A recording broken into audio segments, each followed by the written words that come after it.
sitting in the bleachers in the rain.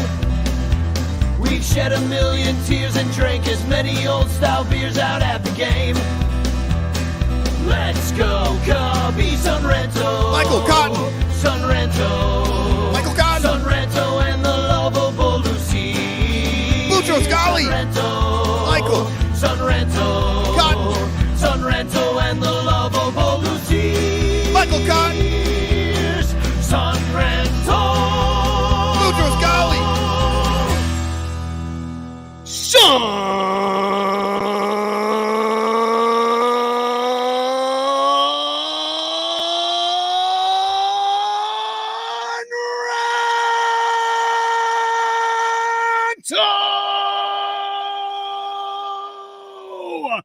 Nailed it. Hi. Thank you very much. Welcome to the Son Ranto Show. I've always wanted to do that, but, I was scared to show up, Michael. I didn't want to make him look bad. But, hey, welcome to the Ranter Roundtable. My name's Danny Rocket. I'm in here with my first Roundtable guest, Mike Waller from the Cubs PS Plus podcast. Easy for me to say. And it's brought to you by our 115 Patreon supporters and Blake Beard's tickets. You can buy Blake Beard's awesome tickets down the third base line at the Blake Beard on Twitter. Also, Rogue Wave Creative for your branding and graphic web design needs, and the Cubs PS Plus podcast, a Northside Numbers Game, is also a proud sponsor of the Son Ranto Show. And thank you very much, Mike Waller, for that. Today, we're going to run through, there's so many great Cubs podcasts out there, everybody with their own take and their unique talents and their unique perspective that they bring to being a Cubs fan or a Cubs analyst or even an ex-player in some cases with some of the, the more, I guess, corporate casts, that hire ex-players. But we're so lucky. So I like to have everybody on the show one at a time and have them roll through. And so that's what we're doing tonight. And the first people that we're going to have on the podcast, Mike Waller, why don't you introduce yourself and tell us all about the Cubs PS Plus podcast? Sure. Thanks for having me on. I love this podcast. I love what you do for the community. I think Mike might be frozen. Are you there? All right. Can you hear me now? Yeah. We can. Right. We're off to a roaring start. Great. Love technology. Yeah. No, I'm thrilled to be here. I love what you do and bringing the community in, Danny. And so thanks for having me on. But I just passed the 1 year mark of this podcast. I had my first episode July 9th last year. It's something I've never done before. So it was just something I thought, hey, a lot of idiots talk on mics. So why don't I be another one? It's been fun. I try to bring something a little bit different. I've had a variety of interview guests, including Infield Fly Girl. It's been a blast. It's been helped me kind of watch the Cubs in new ways than I ever have before, and it's been really cool. I'm going to drop your link tree right now in the cast. So if you don't already listen to the Cubs PS Plus podcast, you should. I'm also dropping the link tree to our other guest who's going to come on and talk about this team and at least as far as what's happened so far this season. But my co-host on Cup of Cubby Blue, Sarah Sanchez. Welcome to the Ranter Roundtable, Sarah. Hey, Danny, I'm sorry I am a couple minutes late. I was actually having such an amazing conversation on this next episode of Cup of Cubby Blue that is about to drop that I totally lost track of time with our guest over there. And so I apologize for being late. That's fine. Well, introduce yourself to everybody. Who are you? What are you doing here? What am I doing here? That's a very existential question. I'm Sarah Sanchez. I write about the Cubs at bleedcubbyblue.com. I'm the co-host of the Cup of Cubby Blue podcast with Danny, and I join the Son Ranto show whenever I get a chance because Danny's great. And so let's talk about this team that's not so great. But first, I do want to say happy anniversary to Michael Cotton, because that's why he's not here right now. And of course his wife Emily too has a share in it. Happy anniversary to both of them. That's why Michael's not here. He's actually going to go watch the St. Paul Saints, I believe, a minor league team. And also Infield Fly Girl is tuckered out from an incredible week, taking in all the All-Star festivities.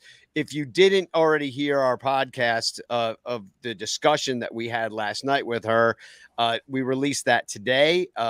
and that's just on the Sun Ranto Patreon page. So please become a patron. You can hear all about that stuff. But wish them well tonight. But let's talk about this season so far, and then I also want to mention hashtag Chance in the chat. Win a Frank Chance postcard sent to you by me with a message of love and dupe. Don't forget to do that. But let's talk about this team so far. Hasn't been great. We're in 4th place right now. I'm going to throw up the standings. We're going to talk through a couple of the win-loss splits that we have. But here's the National League standings as we sit. We're barely in 3rd place, 7 games back. We're 42 and 47. Great baseball historian Pythagoras says that we should be 47 and 42. Sarah, why aren't we 47 and 42 with our plus 26 run differential instead of 42 and 47?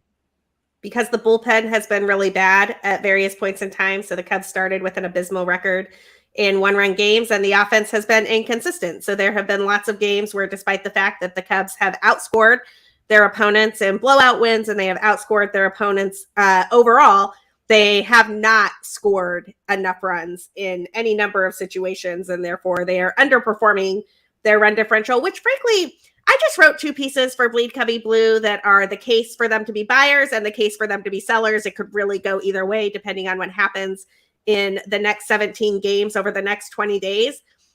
It's close because this is a team that is not quite there yet.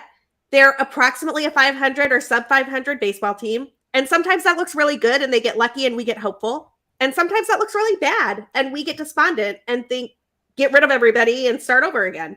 And that is what happens when you have a middling ball club. Mike, what do you have to add to that? I mean, do you see add to whether you think they should be buyers or sellers based on their current position? Well, I read Sarah's pieces, and I mean, there are great arguments both ways. She nailed it.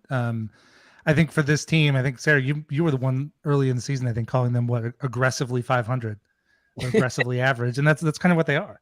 And if you look back at the losses, we talk about the bullpen. And usually when you think about a bad bullpen, you think about the teams that are blowing saves in the 9th all the time. And the Cubs haven't really done that. Fulmer blew a couple. But this team plays close games. And they get late in the game, the offense shuts down.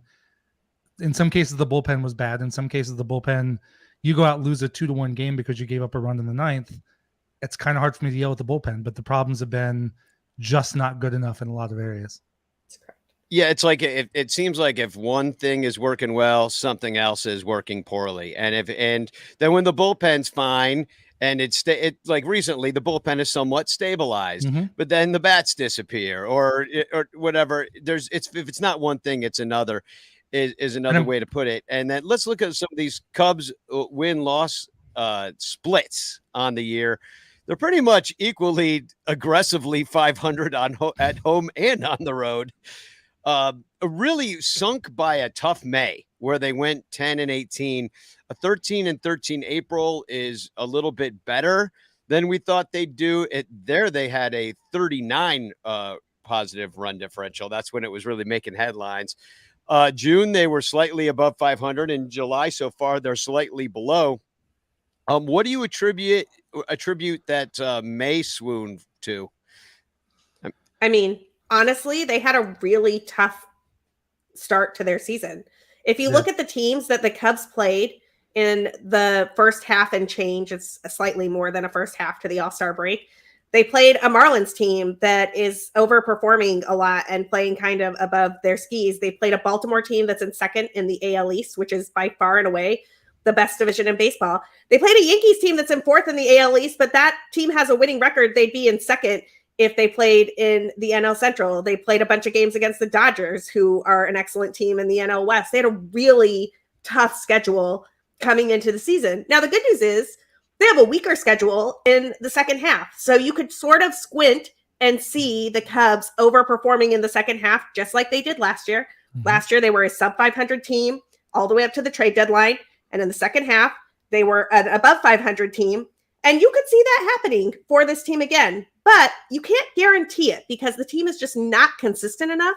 And there's a reason that every projection system has had this team pegged at 74 to 78 wins from a month before opening day to opening day, to the middle of April, to the middle of May, to now. This team is approximately a sub 500 team. It's true. Besides the Pathag, which says they should be better, almost everybody else has been calling for 77 wins, and they're still right there, and they're still saying the same thing. And let me give you a few more stats. I mean, because the May, here's what happened. We lost 3 or 4 to Washington, D.C., and that was a real kind of crap sandwich that we ate because those were all winnable games, and we blew it. Then you lose 2 or 3 to St. Louis, who we didn't know how aggressively bad they were going to be at that time because we lost to them. So that's frustrating. We lost to Minnesota. We lost to Philadelphia. We got swept by Houston, and Cincinnati swept us, which really kind of put them on the map, at least in our eyes. And in May, we did manage to beat Miami after losing to them on the road. We beat the Mets and we beat Tampa Bay. So we've been able to beat some good teams. We've lost to some bad teams. It's just a real head scratcher why it is so abysmally average. I guess I would say I don't want to compare too much to last year because last year's team was bad. This is definitely a better team than last year's. And one of the big differences is they're not getting blown out as often. There have been a few here and there if the starter lays an egg and everything goes to crap, but they're in all these games. And so they're more competitive. And so that does make me think they'll be more competitive in the second half. But on top of that too, is with the buy sell, and Sarah, you touched on it some of the people you would sell are people that would impact next year. Like I know Stroman can walk, but the Cubs could also spend the next 3 months negotiating a contract with him. So if he was automatically a free agent, maybe you deal him. But here's a couple more stats for you and talk about aggressively average. Oh, sorry. I think you were breaking up, Mike. Oh, no, I was just going to say that Stroman's a guy you think about if he was just a free agent and was gone, you probably would trade him if they decide to sell, but it might be worth not trading. I don't know him. if Mike's breaking up to anybody else but me. Can you hear me, Sarah? I can hear Mike just fine, but I don't know if something else is going. Danny, I can also hear you just fine. So I'm assuming everybody can hear us just fine. All right. That's good. All right. You'll have to decipher to me what Mike's saying because I keep jumping into because I think he's talking. He's pointing out the thing that I think we all kind of, it gets complicated. When you have opt-outs in a contract, it means that the player, if they have a great season, can opt out. And so it's the front office might treat that as this is the last guaranteed year of Marcus Stroman. So if we don't extend him, we should trade him. And there are a lot of opt-outs here. Smiley has an opt-out. Stroman has an opt-out. Bellinger has a cleverly designed opt-out. He was only ever really supposed to be here for a year. And so you've got 3 players who are pretty good trade chips that you could probably net some really great prospects for. And they're not technically in the last year of their deal, but they're basically in the last year of their deal. Yeah. Well, since you brought up the pitching and really how good it's been this year, I'd like to bring in another voice to this conversation from the CHGO show. It's Cody Delmendo. Of course, I call it Chuggo. I can't let that just go, and just let you have that. But welcome, Cody. Why don't you tell everybody who you are and let's talk about some Cubs pitching. Oh, Danny, thank you for the introduction. I love how you always pull off that joke. It just never gets old. Not like anyone else has ever used it before. Not like I've heard it on the internet or anywhere else before, Danny. I invented it, and I am the proud owner of the Chuggo joke. Yeah. So you can hear Cody, but not me. I can hear you now. Can you hear me now? No, I'm just kidding. Sorry. I'm hearing everybody. How you doing, Cody? And tell everybody who you are. So I'm Cody Delmendo. I'm from CHGO. I do the CHGO Cubs podcast. For anyone watching that has never checked it out. Danny, last time I was on the show, before I left, I remember telling you that there was a guy at my gym who was wearing all Cubs gear. And I mentioned to him like, hey, like it was weird because I hate being that guy, but like I see him at the gym every day. And I said, hey, I do a Cubs podcast if you're interested. It was the last time I thought I was ever going to do it. Anyway, this guy comes up to me like 3 weeks ago and he's like, dude, I love your podcast. And I was like, all right, cool. Now I'm back in on doing that. If I see a guy wearing Cubs gear to the gym for weeks upon end. So yeah, but he also at the time, the reason I'm even saying this is when I mentioned that I do a podcast, I asked him what shows, if he listens to any, and he said that he listens to your show. So That's now he listens to both of our shows. Well, you got to question his judgment right there when you heard that. And but I do encourage you to talk to as many strange men at the gym as you possibly can. It really I do not encourage this. It always Nope. goes well. So I'm someone who spoken makes like a man. conversation. I'm someone who will make conversation at the gym if it feels right. I see the guy every day, wears Cubs gear every day. Every day. Saw him today wearing Cubs gear. So let me give you some information here about the Cubs pitching. Okay. Yeah. Now here's just individual stats. I kind of looked up who was like towards the top of the league. I think we all know this on the show, just to remind everybody how good some of our pitchers have been and maybe how disappointing some other ones have been. Steele is 4th in ERA. This is all in the major leagues. Steele is tied for 14th in hit by pitches. So he's up there as far as hitting guys. But he's also has a 1.06 whip, which is 12th in the majors. His walks per 9 is 10th best at 1.87. And then Stroh gets into the act with his 18th best whip at 1.11. He's 11th in ERA at 2.96. He's tied for 2nd in the league by pitching starting in 19 games. Stroh is 10th in innings pitched in the major leagues, so he's eaten a lot of innings for the Cubs at 112.2. But he has given up the 7th most walks in the major leagues, which I think might be a surprise to some people.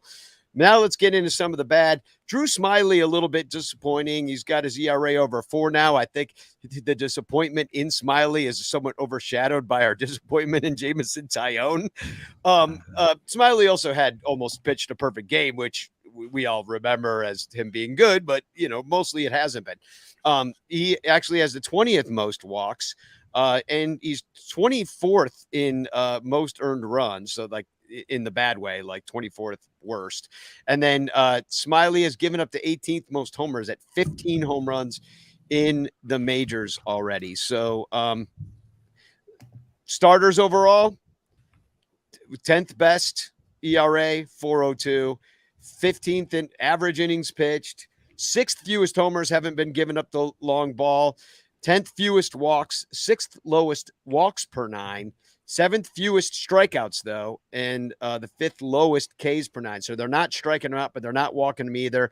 And the 8th lowest batting average. That's top 10 at 243. Cody, since you just came on, tell me the starters, have they overperformed, underperformed? How you feeling about what the Cubs are doing in the rotation right now? Well, I guess for me, Kyle Hendricks has definitely overperformed, right? Like I didn't have high expectations for him coming into the year with him starting on the injured list, but he's been as good as you could have hoped. So for him, I'm pretty happy, not only for him personally, but the Cubs. Jameson Taillon obviously hasn't lived up to anything except for, you're hoping that maybe his start in New York leads to a second half surge to maybe at least even out the good and the bad for the entire season. And then, obviously Stroh and Steele have been, 2 workhorses at the top of the rotation. So there's no complaints there really. I know Stroman's last 3 starts haven't been great, but maybe he was due for some regression based off, his career numbers. He was having one of the best seasons of his career, right? And then Drew Smyly, I mean, his first few months, if you want to bring up the game logs for Drew Smyly, April and May, he was kind of hiding the fact that Jameson Taillon was really struggling because he was pitching well, but his June starts are not good, and his July starts, the 1 or 2 that he's haven't been good. So they need to get him back on track. He's a veteran pitcher. I feel like he was also due for some regression. No one would ever have thought that Drew Smyly was going to take a perfect game into the 7th inning, and then he did. And the only reason it got broke up was because Yan Gomes ran him over. So, I mean, he's, to me, they obviously need Taillon to, even out what the season has been. Like he obviously has to be better, and it seems like maybe they figured something out in New York, because to go from where he was to throwing 8 shutout innings, only giving up 1 or 2 hits. I mean, in New York in a ballpark like that, I mean, I don't know about you guys, but when I watched that game going into it, I had no hope they were winning that game, and they ended up winning pretty easily. I think we were all pretty shocked Yeah. when Tyone pitched so well in New York. I was just shocked to win the game at all because we had never won in New York. I got right here Drew Smiley's game logs up, and it seems like it's just kind of gone downhill like over time. Yeah. Like he's sort of run out of steam. Like he had that, the one hit, almost complete game that was in April, 10 strikeouts, and then ever since then, like there's been a couple good starts, but it's been hit and miss since then, and it's been now mostly miss kind of. Well, Yeah, I guess my sorry, I was just gonna say, like, my expectations for Drew Smiley as a, he came in the season as like your 4 starter, so that's like how I look at it in terms of like expectations. And yeah, he overperformed in April and most of May, in my opinion. So I wasn't surprised to see him come back down to earth a little bit in June. If you can get 5 innings and 3 earned or less out of Drew Smiley, that's a win. Whether the Cubs actually win the game or not, but like as far as like what you're getting out of him, like that's a win. You will never complain about getting 5 innings, 3 earned or less with Drew Smiley on the mound. So that's just kind of the way I look at it with him. So yeah, like again, he overperformed beginning of the year, and do you guys see any? I'll start with you, Mike. Do you see any of these guys getting shipped out? And if so, who? It really comes down. I mean, they are so on the fence on whether they'll buy or sell. Can you hear me, Nat? I can hear you. Yeah, we can hear you just fine. I'll just hope it's going into the recording. Otherwise, we'll have dead air. My fault. I think that it's going to be tough on what the decision is, but I think Smiley's a guy you might be able to sell. But one comment on Smiley, and I guess Danny's going to come back in, is can you hear me now, Danny? Dude, Mike, I hear you perfectly clear, and the chat says that they can hear you perfectly clear too. So I think you just go, and I'll answer. I'll go after you because I have a thought on Smiley too, and then we'll do that to loop Danny back in. I need to turn a light on here too because it's getting weirdly dark here, and this is what happens when I podcast back to back. Well, so Smiley's a guy that, if you look back at his career history, he's never really been a 30-start guy. Between all of his injuries and going in and out of the pen, he's not a guy that's been able to do this and sustain it for a whole season. So kind of to Cody's point, I'm not surprised there's regression.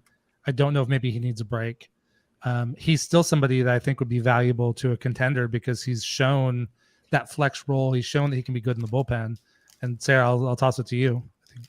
No, that's exactly it. And that's exactly right, Mike. I was going to say something really similar. I mean, I've got Drew Smiley's Fangraphs page up right now, and he has not thrown more than 126 and 2/3 innings since 2016. Drew Smiley has been injured at various points of every season in the last 7 years.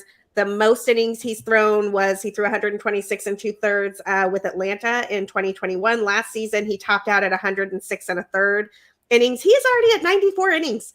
Drew Smiley is at like 95% of his workload from last season. It is not surprising that he's struggling to maintain some of the stuff that he's had over that time period. Frankly, I play in a bunch of fantasy leagues. I've got Smiley on a handful of teams. I'm sort of looking to move on from the Drew Smiley experience because I think it's just going to get it's only going to get worse from here. I sort of think the Cubs wish he could have held on for like 5 or 6 more starts, and then they can trade him and turn him into a prospect and bring him back at some point in time. I will say they've done a great job managing his workload. They very rarely let him throw more than 85 pitches in a game. It's a way to keep his pitch count down while simultaneously managing his innings. But honestly, I sort of anticipated he would max out this year at 120 innings, and he's already thrown 94 of them. So y'all do the math on that.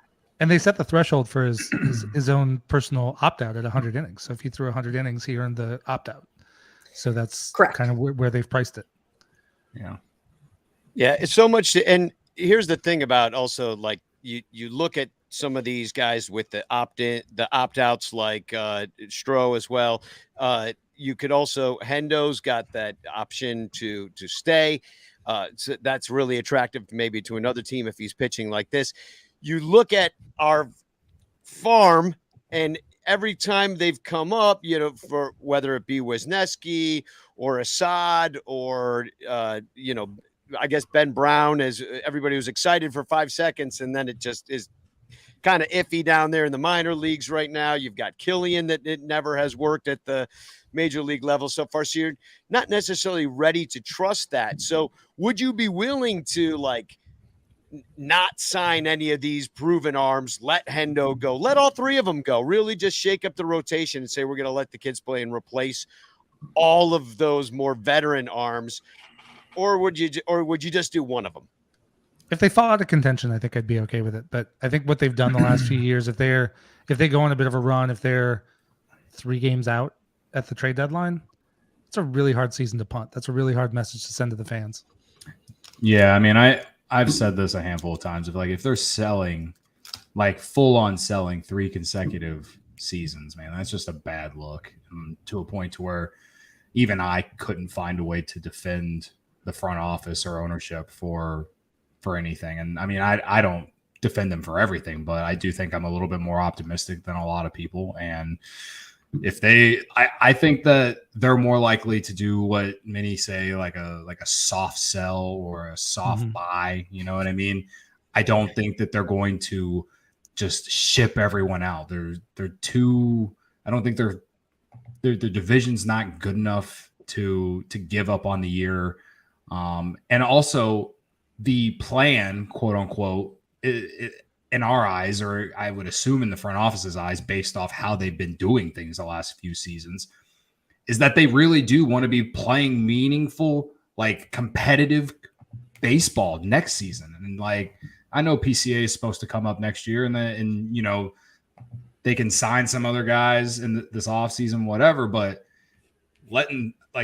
shipping Bellinger out and shipping Stroman out and all that, like you're going to have to replace them with other guys. Right. And like, maybe Jordan Wicks can take his spot. I don't know. Like, he hasn't proved a thing, right? And Ben Brown, he's had his ups and downs in Iowa, right? Like, none of those guys have proven anything. Those guys are supposed to be guys you just supplement with your veterans that you already have that have proven something. So I understand the process or the idea of moving some guys, but like your big names, like Stroman, for example, and even Hendricks, I don't agree with moving. Can I just say about the schedule? Because I really think this could go either way. It's the reason that the pieces I just wrote were a case for buying and a case for selling. I think you can make either one and you could live with them at this moment in time and they would be an excellent case. There's 17 games left before the trade deadline. That's 20 days away. 4 of those games are against teams with winning records, 3 against the Boston Red Sox starting this weekend, 1 against the Cincinnati Reds, which will be the last game before the trade deadline. The rest of those games are against, honestly, teams that have struggled and been pretty terrible this season. You have 3 games against the Washington Nationals. You have a bunch of games against the St. Louis Cardinals and the White Sox, and I recognize that those are rivalry games, and so they'll get played really hard regardless of the fact that those 2 teams are struggling. But if the Cubs can win, I don't know, 12 of 17 of these games, 13 of 17 of these games, which is a totally doable thing for a team that wants to fancy itself as being in contention, then they should not sell. They should absolutely buy, whether they're 5 games out or whether they're 3 games out. But they go into this period and they go 500. They go 7-10. I think they're sellers one more time. And I wouldn't fault Jed for doing that because, frankly, if you can't win a majority of your games against teams who are at the very bottom of some of the worst divisions in baseball, you probably don't have a shot at playing in October, and you should get whatever prospects you can. And part of who they might ship out, and I know it hasn't gone quite as well for like the flipping of the relievers like we did with Chafin. That one year, it seemed like every guy that we picked up off the scrap heap, we were able to flip for prospects as we didn't compete.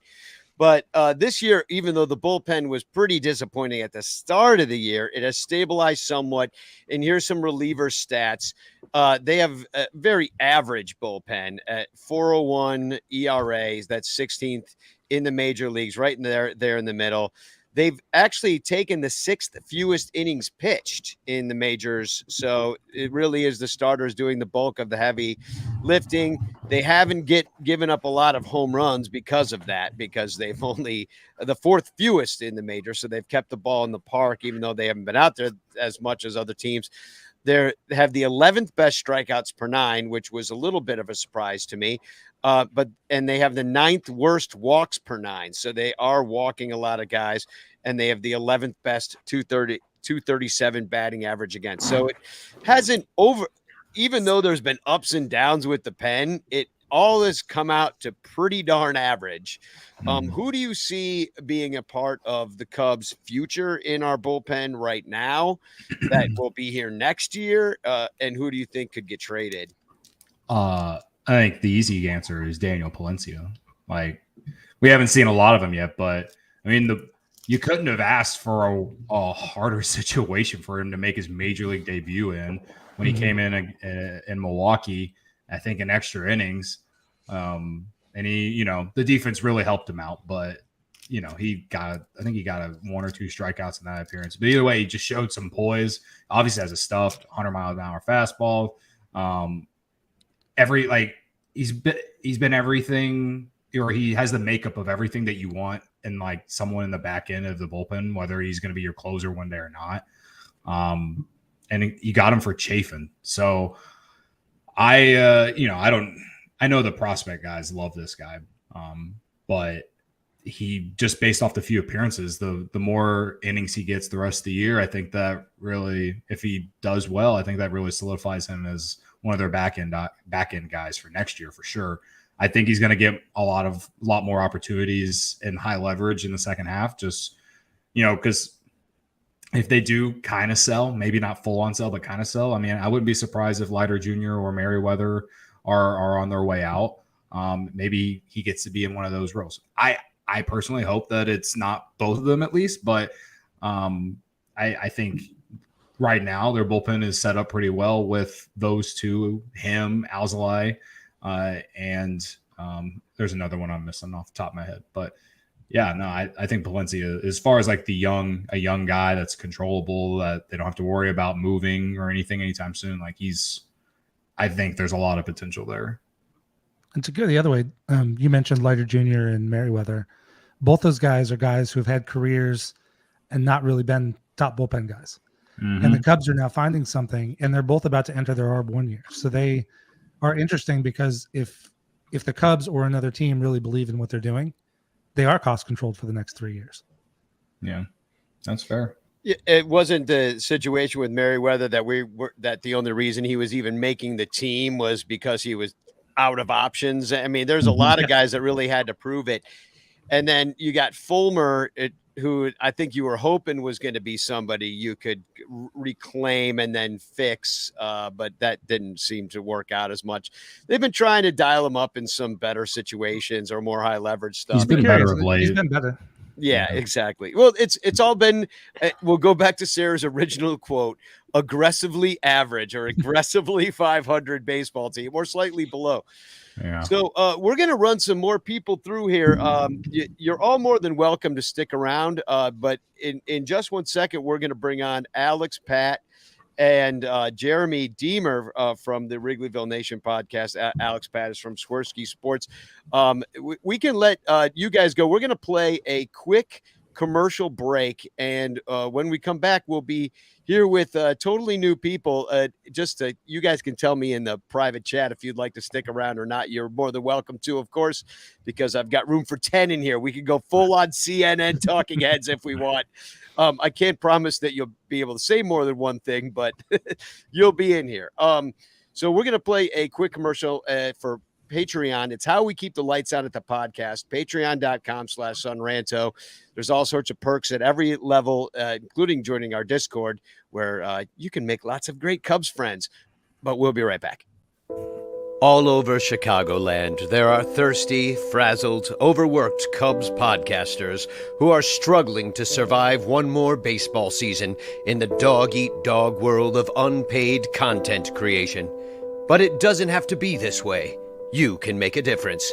Become a super ranter at patreon.com/sunranto, where your support ensures that poor, sad, pathetic, ugly, loser Cubs podcasters can pay for tickets and beer, and in turn, line the pockets of the baseball oligarch Ricketts family. Just $1 a month can buy a scorecard. $5 a month can pay for guitar strings to write a Cubs song. And $10 a month almost buys one beer at Wrigley Field. Cubs content creators are the lowest pieces of pond scum garbage that slither over the face of this planet. But super ranters help them get drunk and screw off at baseball games. What do you get out of it? The Sun Ranto Show delivered to your podcatcher without stupid advertisements like the one you're seeing and hearing right now. Plus, at other Super Ranter levels, you can get Cubs music, access to private Sun Ranto pages, the Ranter calendar, and special thanks and Ranter recognition in our live broadcasts. Plus, eligibility for monthly prizes. What does Sun Ranto get out of it? Your money. For tickets and beer. Go to patreon.com/sunranto. That's patreon.com/sunranto. And become a Super Ranter today. Welcome back to the Ranter Roundtable. As always, hashtag Chance in the chat, and you can win a Frank Chance postcard sent to you by me with a message of love and doom. And you will also be entered to win a monthly prize. Everybody, for some reason, opted to stay a little bit longer. Well, I'll change that real quick by bringing on our next guests. First, it's Jeremy Deemer. Welcome to the Sun Ranto Show from the Wrigleyville Nation podcast, one of the longest running. How long have you been going with the Wrigleyville Nation podcast, Jeremy? Since November of 2013. So wow, that's right around when Sun Ranto started. We're like the grandpas of this. Yeah, as soon as Ivy Envy got out of the way, then we became the longest running podcast series. Yeah, exactly. Exactly. Welcome. I love your show. I try to listen to all the shows at least once a week during the season. Don't catch everybody's episodes all the time, but it's funny to hear you guys all in real time, because normally I listen to everybody at 1.5 to 2 speed, depending on if my brain's working fast. So everybody sounds like incredibly slow to me now. I'm like, man, Cody talks so slow now. Jeremy talks so slow. Everybody, it's so funny. Also, Alex Pat is going to join us. He's from, tell us who you are and what you're doing here and what you do for the Cubs. What do I do? Well, I can answer that in a lot of ways. But I've been writing about the Cubs for Fansided since 2017. Been with the Swirsky Sports podcast since 2016. Cody and I actually used to work together at Fansided way back when. That was also when I was host of the old Climbing the Ivy podcast for Fansided. And Cody and I did a few episodes together back in the day. And I mean, that was back in like 2018. So I remember when we did shows when we first signed you, Darvish, and when I thought Tyler Chatwood was going to be the missing link to the next World Series because of the movement on his sinker. But yeah, other than that, I just kind of bum around, and you and I, Danny, we tell lame jokes with each other, and we never stop. Yeah, we do. We make each other laugh on Twitter pretty much all day long. I do enjoy that. So another thing that makes me laugh, the Cubs offense. It's been a bit offensive.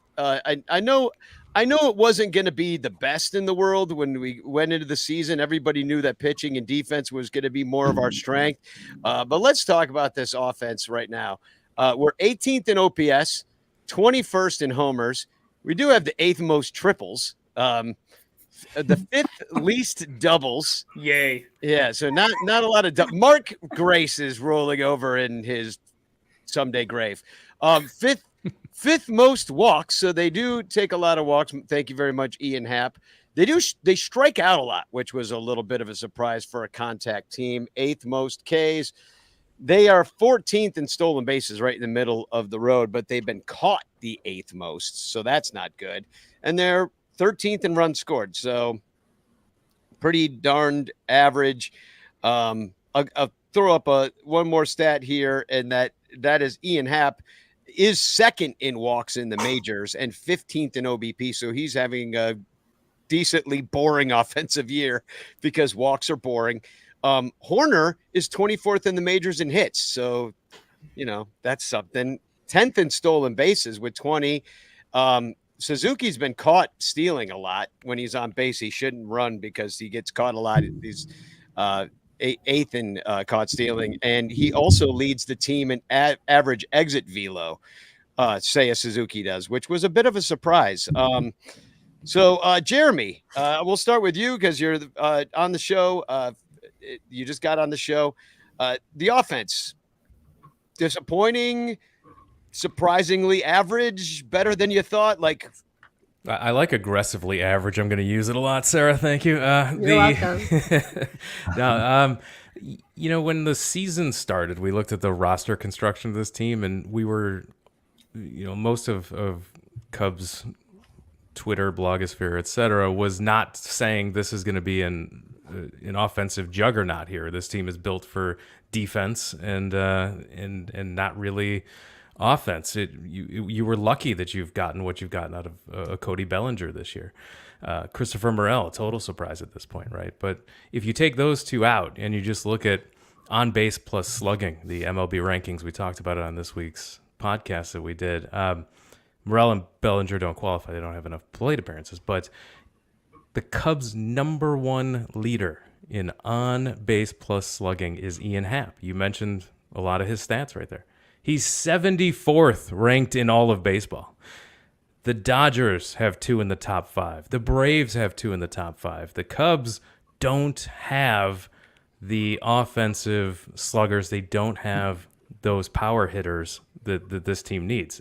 Ian Happ can't be that guy. He's more of a that's your 5, 6, 7 type of performance you want to see. Who's in the heart of that lineup? They just don't have that guy. Well, you saw it because there was just an All-Star game and there were no Cubs in it. So it's like we don't have any All-Stars on the team because we got no stars. Alex, where are you at with this Cubs offense? Like, what do they need? What do they need? Because it feels like it's just. I mean, it was never well put together. You never had like a lot of lefty slug in there. You always you wish you had like a typical 4 or something like that. What do they need to? What do they need to? I guess soup it up at this point to get it going. Well, I think one of the important things that we want to see in the second half is more power from Seiya Suzuki, because when we were looking at this team in the offseason, we knew that this was not going to be a team that was going to hit the ball out of the ballpark like the Braves or the Dodgers or the Yankees. But we did have the hope that Seiya Suzuki was going to be that 25 home run hitting guy. I think a lot of people had that hope, and it was reasonable to think that. You look at last year, okay, he hit in the teens or whatever, but he missed some time due to injury, and we saw him make some adjustments because, first year over in the States, you're going to have to make adjustments, and he did make those adjustments, to be fair. But, this year, you showed the exit velocity stat with Seiya Suzuki. It's like, sure, he could sting the ball, but it's on the ground so much. There's so little lift to it. And I think that if he was on a pace to hit 20, 30 home runs, we'd be singing a little bit of a different song right now in terms of where we think this team is. Would it be the sole thing that would make them contenders? No, there are other factors too. But just him being in those RBI spots. And, RBI spot may sound like old school, but you know what? The people that drive in runs, that hit for home runs, RBIs, slugging, guess what? Those are the teams that get results, are the ones that have those type of guys. And we're seeing 3 and 4 hitters in Ian Happ and Suzuki. You look at them and you say, and Jeremy, you kind of touched on this. You look at them and say, well, in other spots in the lineup on a winning team, you could see how that fits well. But you're asking those 2 guys who sometimes I feel like look to take the walk more than drive in runs when there's an opportunity. I made this tweet the other day. If they were hitting like Derek Lee or Aramis Ramirez, that would be different. But they're just not those kind of guys. And that's why it's so frustrating, is because we say to yourself, how the hell do we fix this? How do you change the DNA of certain players and turn them into 100 RBI, 900 OPS, 30 home run guys? That's not going to happen like that. And I don't expect Ian Happ to really be that 30-plus home run hitter at this point of his career. I think he kind of is what he is now, kind of selling out a little bit for the power and trying to get on base more. And again, that's all fine and great if you have guys that drive and runs. So honestly, it's, you look at the situation, you almost say these guys just got to do more. I mean, I don't think that there's going to be a solution walking through that door. It's just, you got to make with what you have right now. Otherwise, you're not going to really find that solution right now. I know Cody and I talked about that at the ball game. I'm just like, we're like, what should they do? And we're both like, they just got to do better. Like, Yeah. they were Play hired, better, man. Yeah, they were hired to do this, and they're the not best doing thing. it. They got to Yeah. do it. Yeah, it is a whole team full of table setters. It feels like sometimes. Yes. It's just like they all just want to take the walk and just get on and all, but nobody's coming up with the big hit.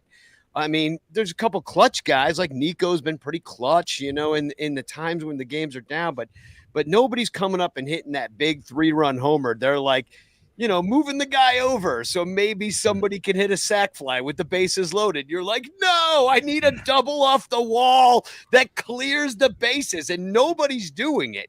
Yeah. So here's a question. Jeremy, I don't know if you talked about this on your podcast, but what would you add in the trade deadline that could maybe like lengthen the lineup in such a way that would maybe insert something like that? Did you have any specific kind of holes to fill? Yeah, that's Your when you look shopping list.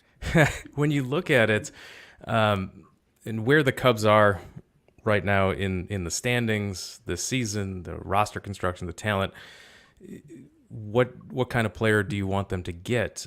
We talked about it, that we don't think a rental piece makes any sense. Any trade they should make should be for a player that's going to be on the team next year, right? So who's got that control that you could make a move for to get somebody next year?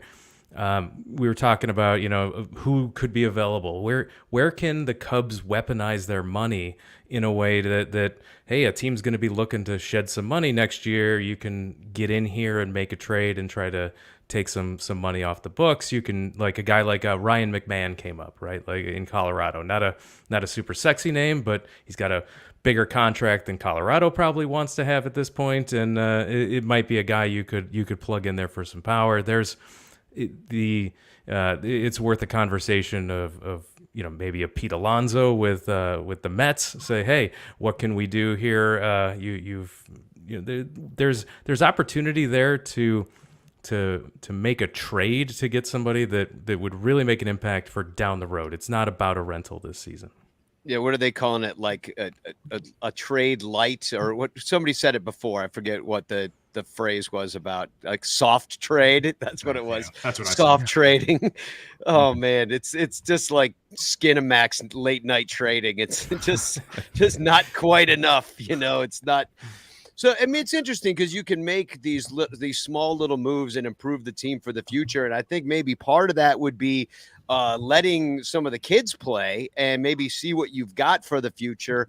There's always that balance between how much you're going to let the veterans play and not. I'd like to bring somebody else into this, and maybe we can transition a little bit into the draft that just happened as well. But the Reverend K-Fids here from the Pinwheels and Ivy podcast. Welcome. Why don't you tell everybody about yourself and who you are and what you're doing here? Sure. My name is, according to this, I'm Greg Brady in this Brady bunch. Sorry. Nice to be on. Yeah, because K-Fids with the Pinwheels and Ivy podcast. We're thanks for having me on. I would say us, which is weird because it's probably my multiple personalities, but it's actually a really strange hybrid kind of podcast, which we actually need more Cubs listeners because it's like White Sox heavy, but it's like a White Sox Cubs podcast where half the show we talk about both teams depending on what's going on. So which is weird because obviously Cub fans and Sox fans are sometimes fire and water, and we get along strangely, which is great. So it's more like the what is it? Not the apocalypse, but the utopia, I guess we'll call it, where we're actually nice to each other instead of constantly busting each other's chops about attendance jokes or baseball IQ. It's more than that. Well, that's nice because that's the yin to our yang over here, because I give the White Sox as much crap as I possibly can at all. Whole lot of yang. Whole lot of yang. So we're just into the offense. How disappointed we are in it. And I'm thinking that maybe they could. I don't know who we've got in the minor leagues that can maybe come up and spark. We've tried your Jared Youngs, we've tried your Mervises. Like, let me just start with you, K-Fids. Like, do you like the idea of letting the kids play? Do you see just like, I don't know, a situation where, I don't know, they're just like, okay, Mancini, we're not playing you anymore. We're just going to bring up Mervis. You're going on fake IL. Like, we're letting the kids play. We're seeing what we got for next year. Like, what do you see as far as that concept of letting kids play? And I'd hope to go around the horn on this question. I mean, I think the first question is obviously buyers or sellers. Once you've kind of figured out and locked in on that kind of forward progress or plan, then you can kind of decide on how much you want to expose your young ball players and your young talent. With young talent too, you've got to expect that 2 steps forward, 1 step back kind of progress. You know, they're going to look great on certain days and they're going to look horrible on another. And so you've got to like walk the fine line of, again, keeping that fighter pilot mentality, which is confidence. You go out there and if you crush someone's confidence, they go out there and they struggle big time. You want to kind of protect them from yourself. So I don't think you can like just throw Mancini completely just into the trash heap, because he serves a purpose. If you are playing the youth in that situation, which would obviously be a seller situation, you've got to allow those guys an opportunity to sink and swim. But at the same time, you still have to have a life preserver so that they're not completely getting thrown to the wolves. And then you want them to get enough experience that in the off season they've got a cup of coffee, they got an understanding of what it feels like, they know the routine, they understand what it looks like as far as being in a box or speed of the game at the major league level. Then they can go into the off season and say, all right, I've seen this now, I know what this entails, now I can prepare myself going forward this offseason. You can create an offseason plan for yourself as far as development thing. Maybe you didn't see the spinner very well, you're like, wow, that ball really dips at the last second. I'm not used to that. Hold on. Let's get in the cage. Let's start working on some offside stuff that can help strafe a baseball or maybe extend the strike zone a little bit again. Because with our terrible umpires that we have currently in baseball, you've got to be able to strafe a ball 8 inches off the dish just to make sure you're not leaving anything to chance. So all that stuff kind of comes into play. So I think that's kind of where but if you're buyers, I think that you just go with the best 9. You have to, because you're competing. So if it's a young ball player, great. But if it's not, and you're going for it, it's just time and a place. Sorry, guys. We'll find a place for you, but it's not right now if we're trying to win. Danny, I have to jump in on something with the Matt Mervis thing here. Matt Mervis, under the hood, like not the actual results. I understand he didn't do what we thought he was going to do. Under the hood, he looks really, really good. And what I mean by that is if you go to his baseball savant page, he's got a 13.8% barrel rate. That is a remarkably good barrel rate. He's got a ball that was hit 111.8 miles per hour. His average exit velocity is 91 miles per hour. All of his X stats are like overperforming his actual stats by 50 to 75 points. His expected, and on pitches too. It's not like he was struggling against fastballs or struggling against breaking balls or anything like that. He just got remarkably unlucky in the very short time that he was in the major leagues. A 13.8 barrel percent rate should play. Like that should be a 25 home run dude over the course of a season. That's the 2023 Cubs in a nutshell. Just it's not though, underperforming their overperformance. Yeah, but the difference with Mervis is like with a lot of those guys who are underperforming, you can see something that's wrong. Like you can see they're struggling against a breaking ball or they swing on too many pitches out of the zone. Mervis didn't do anything wrong. He just got unlucky and didn't have long enough for it to correct itself. And so instead we have to watch this. The only first baseman I want to see other than Matt Mervis is Cody Bellinger, period, the end. Like, I don't want to see Trey Mancini there. I don't need to see any Jared Young. I don't need to see any of these other dudes there. I just want to see Cody Bellinger or Matt Mervis. And if you trade Cody Bellinger, just give the job to Mervis and let him play out the string. Jeremy, let the kids play or no? Sarah hit it right on the head. There's no reason. We're done with Trey Mancini in my book. This should be Mervis's time. Cody Bellinger will be traded. I don't see the Cubs re-signing him at this point, and so there's no excuse not to play Mervis and see what you've got. You've got to have this is the time to do it. They're not going to make a push. They're too far behind, and unless they get crazy hot and get really excited, I think they'll be 500 the rest of this way, and it's an opportunity to let Mervis work through this stuff. Get him back up here. It would really have to be a hell of a run and the idea that they'd be adding some giant bat in the middle of this and selling off their future and then going on this like winning 25 games in a row thing, it's like pretty unrealistic. Alex, where do you kind of see the rest of this season going as far as the tinkering with the already flawed roster? Well, I think just the path we're going is I feel like it's more likely than not we're going to be looking at a last few months where you're not necessarily going to be in playoff contention. You might play well and be close, but I think there's a difference between being close and being legitimately in it. So I do think the open opportunity is going to be there for the young kids to play. And if we're talking about certain young kids, I think there is a very important baseball player on this roster that's young we have to talk about. His name's Miguel Amaya. And I think he needs to play more and more. I mean, this guy so far, the hitting stats look good. I mean, like, I believe his OPS is over 800 right now. So he's had promise with the bat. But there's something else, too. The way he's caught some of these pitchers, you see the results there. And I don't think that's just a coincidence. I mean, obviously, you give credit to the pitcher where it's due. But we, as well as anybody, know what it's like to have different kinds of catchers behind the plate calling games for different types of pitchers. And I think so far, you're seeing some really good chemistry with some of these veteran starters and Miguel Amaya. I think it's really impressive, and I think that needs to be said. I don't remember exactly what game it was, but I believe it was a game early on when Miguel Amaya first came up, and he caught a Justin Steele game, and everything was on the same page. Everything looked great. I don't think there's any sort of like luck or coincidence there. I think that's a testament to what Miguel Amaya can do. So I think it's important that he plays as much as possible, both as a hitter and a catcher, because this right here is an essential part of your future. Yan Gomes is only going to be around so long. You're not going to have Tucker Barnhart around forever. And then you look at other catchers in the system. This is your guy right now to be your future at that position. And I think it's really important that we let him play as much as possible, as I do think it is with Matt Mervis. If you need to know what Matt Mervis is, you got to figure it out now, because it's not like you have a line of potential guys behind him. You got to find out now if these guys are it or not. And regardless of whether or not they're in contention or not, you need to see what Matt Mervis can do. You need to see what Miguel Amaya can do. And I mean, this goes just beyond this year. It's essential for the long-term plan, no matter what. Yeah. And with Amaya too, by the way, isn't it strange that we're here? It's the end of the All-Star break, and the Cubs have basically kept three catchers.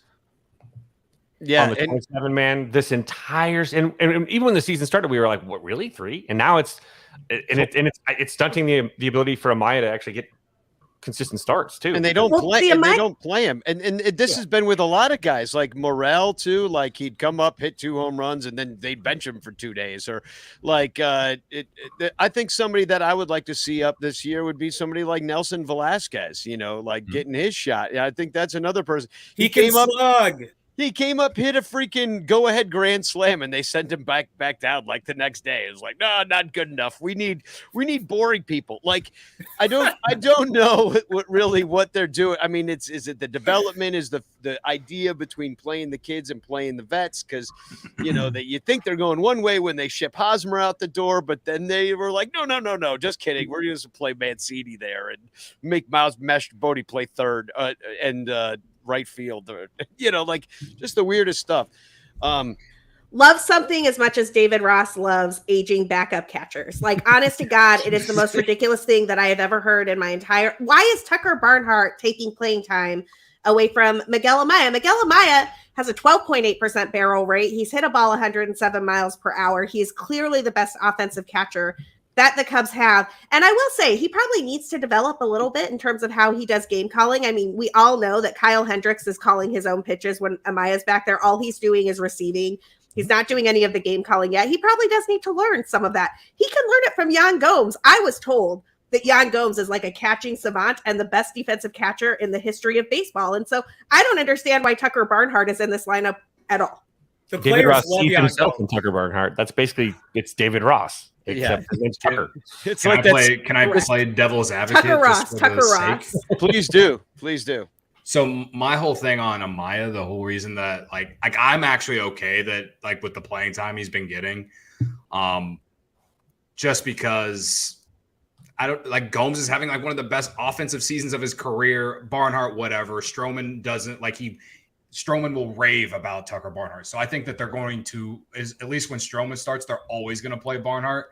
So like I've gotten over it. But my thing with Amaya and why I'm like, okay, is the fact that no one thought we would even see him this year. He got called up for an emergency situation and he's blown my mind. I did not expect to see any of this. He hadn't played for basically, 2 years. He really that's the problem is I don't think he's getting his development because he didn't play for 2 years. And Right, so well, now he's still not playing, Low miles.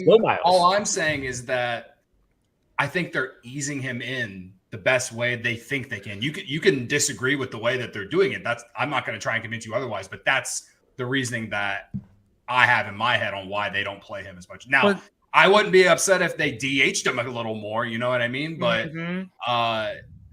as far as like overall playing time, like if they do sell and they're out of it in the second half, then yeah, I think they should definitely play him a lot more. But when they're trying to quote unquote win games, like I'm fine with how they're using him and I only said it just because these young guys sometimes, things can go way up or way down real fast. And so like I think what you're getting out of Amaya to this point, no one expected it. So I'm just riding the wave with it, and hopefully he ends the year with great numbers and he learns a lot, and you can just put him in there as your opening day catcher next year and ride. Because like again, in the offseason coming in the year, I didn't think we were going to see him. So he's been one of the bigger surprises. If they do trade Stroh, maybe Danny, Barnhart goes with. If they do trade Stroh, maybe Barnhart goes with him. Maybe that's a little package deal, actually. Too. Again, I would rather see Amaya than him. I got to get back in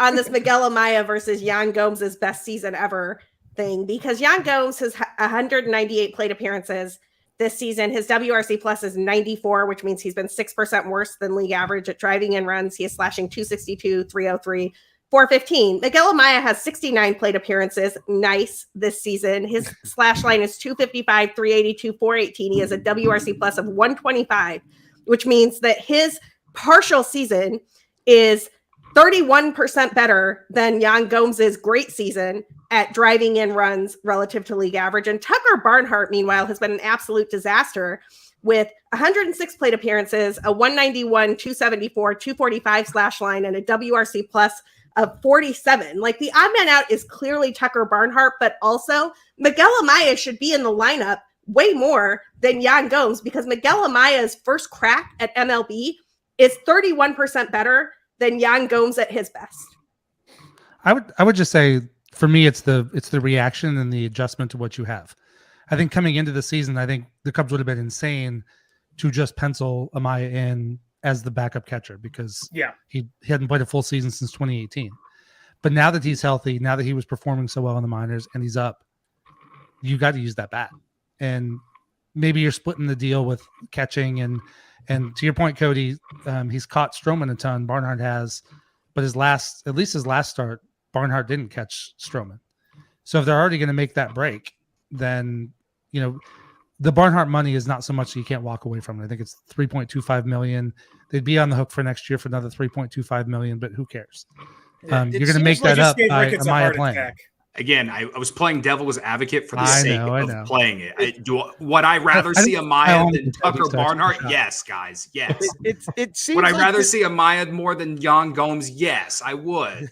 Okay. I mean, my concern is just the playing time split. I'm not saying that you're like, yes, Yan Gomes is. I don't think you think that, Cody. I just also think that Miguel Amaya is getting a fraction of the plate appearances he needs to develop as a major league hitter. He's doing a great job with the plate appearances he has. And there's no reason that he shouldn't be the DH instead of Trey Mancini or Jared Young or the days when Miles Mastroboni is DHing. Like, if you don't trust him behind the plate yet, at least let him swing the bat. I don't know what he is doing in the dugout where he can't swing the bat. Send him down to swing it too. If you're not going to play him, like, let him get his development in. Yeah. So, well, we're going to have to take another quick break because we got people waiting in the green room. This show just keeps on rolling. We will. Cody said he'd stay for one segment. He's here for two now. We'll do the bitch clock. damn it. Oh yeah, the bitch clock. All right. Before we let you go, we're gonna do the bitch clock. I'm putting you in the bitch clock seat. The bitch And, clock is the best. Yeah, I know. I've been waiting It's around my for favorite this. part of the show. Me too. First we have to take a spin of the bitch clock. So we've got some grievances here. There's inconsistency. There's Danny calling it Chuggo. That's something you can bitch at. No vibes on the Cubs. Letting Stroh go, like if they were to do that. Not letting the kids play. Players out of position. Players playing out of position. David Ross, Tom pretending they are buyers. Morel not having a position. Selling at the deadline again. And Jed.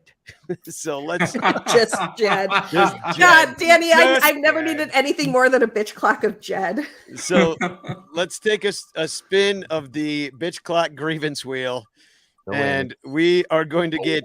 Oh, now you get a mulligan if you don't want to do it, but it No, looks like I was hoping I'd get this one. I have a lot to say about this.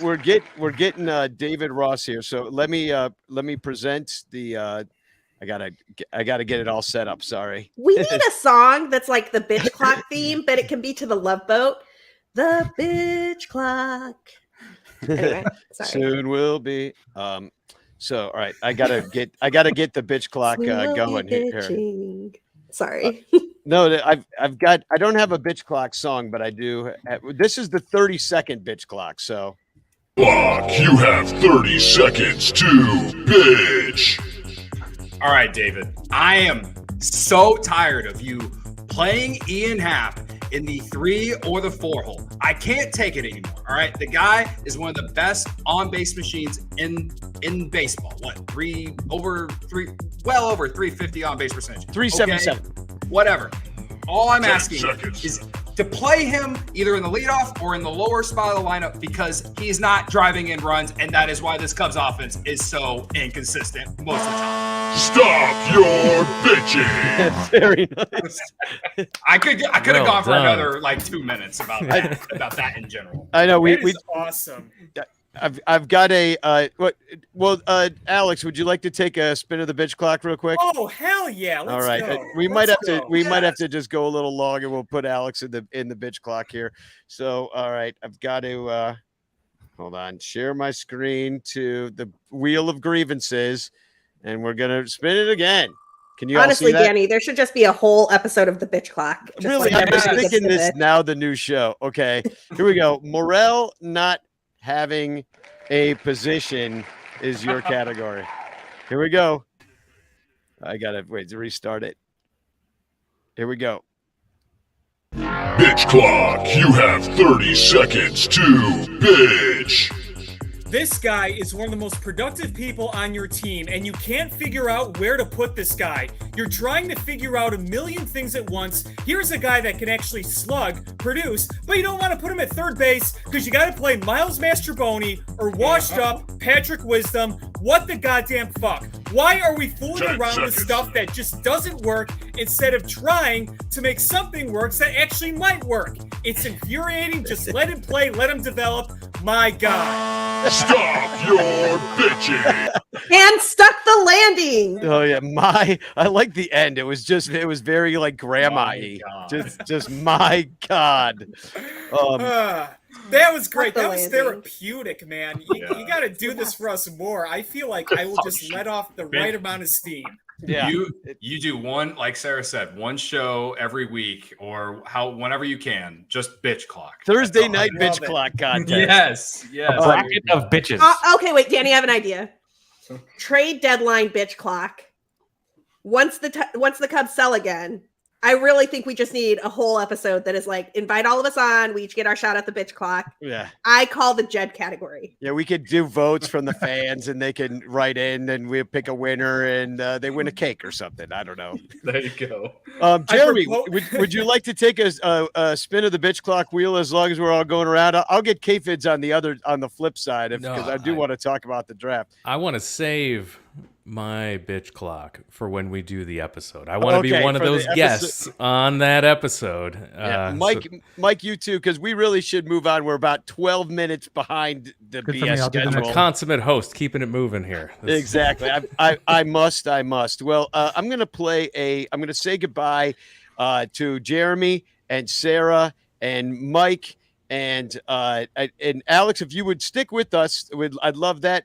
K-Fids, if you could stick a little bit longer, but we'll say goodbye to Cody too. He's been here a long time. Please check out everybody's shows. It's the Wrigleyville Nation podcast. It is Cup of Cubby Blue and the Bleacher Bunch. It is Cubs PS Plus podcast. It is Swirsky Sports, and it is Chuggo, CHGO, and the Pinwheels and Ivy podcast. But we'll be right back. We're going to play a commercial for one of our sponsors who sponsors the Patreon prize of the month, which is an In the Clutch t-shirt. Promo code SunRanto. You can get 10% off if you shop at In the Clutch. They got lots of great Cubs stuff. We'll be right back with some very funny comedians talking about the draft and the NL Central. If you like the Cubs a bunch, buy your t-shirts from In the Clutch. We've got all the best styles for you. Dansby, Saya, Morel too. Clark Fly in his double U. Cody Bellinger smoking dupes. Vintage shirts from days of old. Patrick Wisdom and Nico. You'll look sharp wearing your stro. 10% off with the code SONRANTO. SONRANTO. InTheClutch.com is your store for the most fun baseball shirts on the planet. Don't forget to use promo code SunRanto to knock a couple bucks off your purchase. Stack or die, we need more cups. Get it all at In the Clutch. Cause if you like the Cubs a bunch, buy t-shirts from In the Clutch. Get it all at In the Clutch. Get it all at In the Clutch.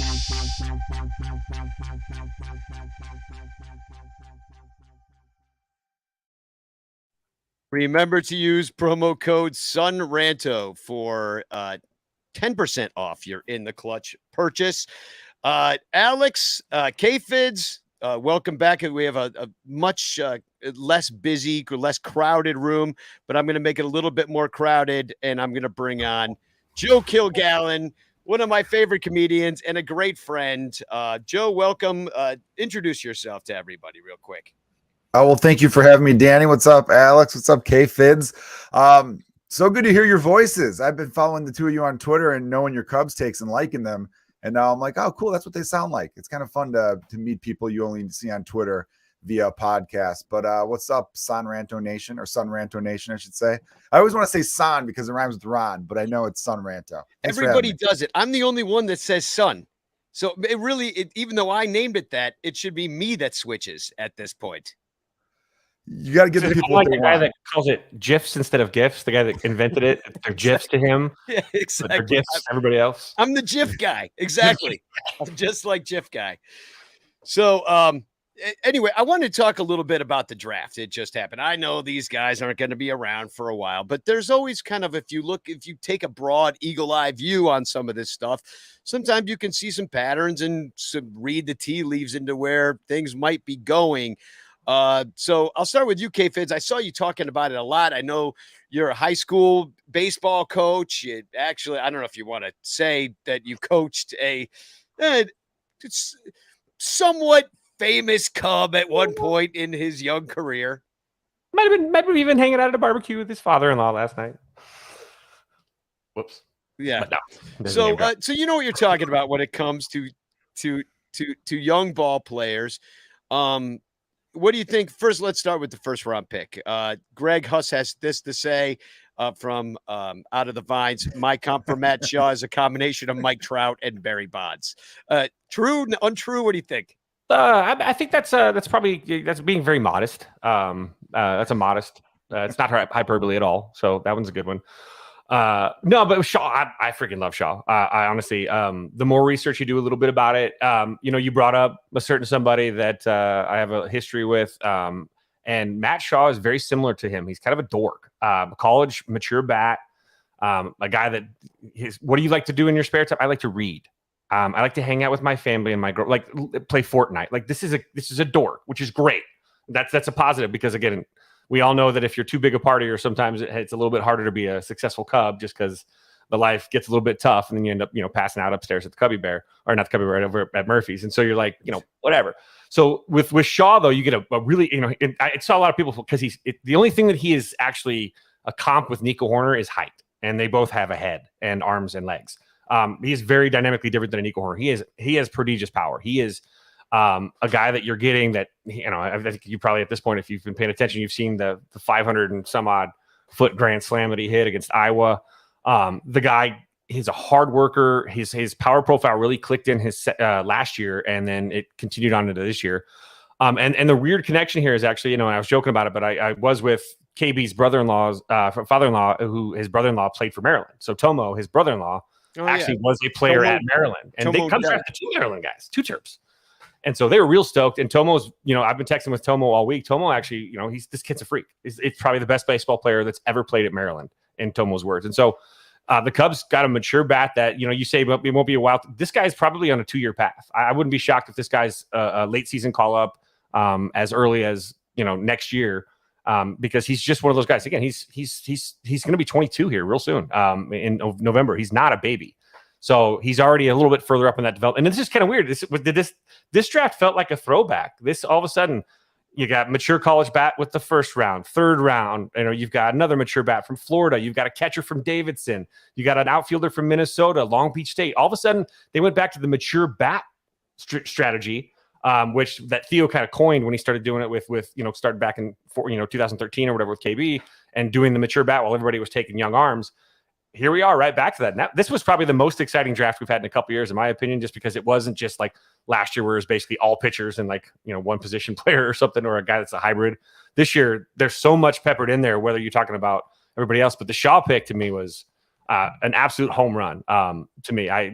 Last year, I was very frustrated because I really wanted to get Cam Collier. The year before, I really wanted Colson Montgomery, and the Cubs had them both, and they took pitchers that were not relatively mainstream names. And of course, I overreacted. This year, I was like, "Ooh, I like." So, I guess I didn't have my normal. Last year it was almost all pitchers. This year they did kind of a mix. They had college bats, and then they also, the second guy they picked is the compensation picked, number 68. He's kind of a broken pitcher right now. It's a high risk, high reward kind of situation with this guy. They're drafting straight stuff as opposed to, I guess, more, because before it was the high floor guys, right, that they were trying to do, like, oh, he throws 91, he's a pitch to contact, and now they're like, drafting like 50 Dylan Mapleses just to see if one of them will be awesome, and so it was a little bit more of a mixed bag this year, but yeah, if you say he's on a 2-year plan, that's kind of exciting. A bunch of shortstops, which that's great because they can play anywhere usually. And not as many high school dudes this time, but there was one that everybody was talking about named Zaire Hope. What do you know about him? There's 2 actually. Alfonso Rosario to me, I think he was my favorite. Now Hope is a freak too. Hope, I actually love Hope because Hope could actually pitch. He actually has a really nice delivery as a lefty. Off the bump, and he's playing in Virginia. Not to knock Virginia baseball, but it's a little bit on the bottom third when it comes to high school sports talent. Doesn't mean anything. Stuff. Tools are tools. But the Alfonso Rosario kid actually is a freak. And if you've seen some of the footage of him, the kid he's listed at 6'6". He's not 6'6". He's 6'2", but he's still a brick house at 210, 215, and he hits absolute taters. A good comp to him, I would say, in a weird way, maybe not height and size wise, but with power wise, is Jorge Soler. He hits bombs. And then you've got the Hope kid, who is a left-handed bat. Again, great pop. He's got a real short swing through the zone and quick hands. And so you'd like to see that. The Melendez kid, whose dad got really mad at me because they just didn't have any information on him. And I just posted what I saw in Perfect Game. And he was like, a little upset. And then we talked. But another kid that you could see, that's who they were saving a little bit of the slot money with, taking the broken guys up top. So they can kind of sign under slot and then kind of go a little bit over slot. Because I know that Melendez signed, I think, a couple $100,000 over his slot. But the Hope kid, really neat. It's, again, lefty bat. He projects as an outfielder. He's got a really good arm.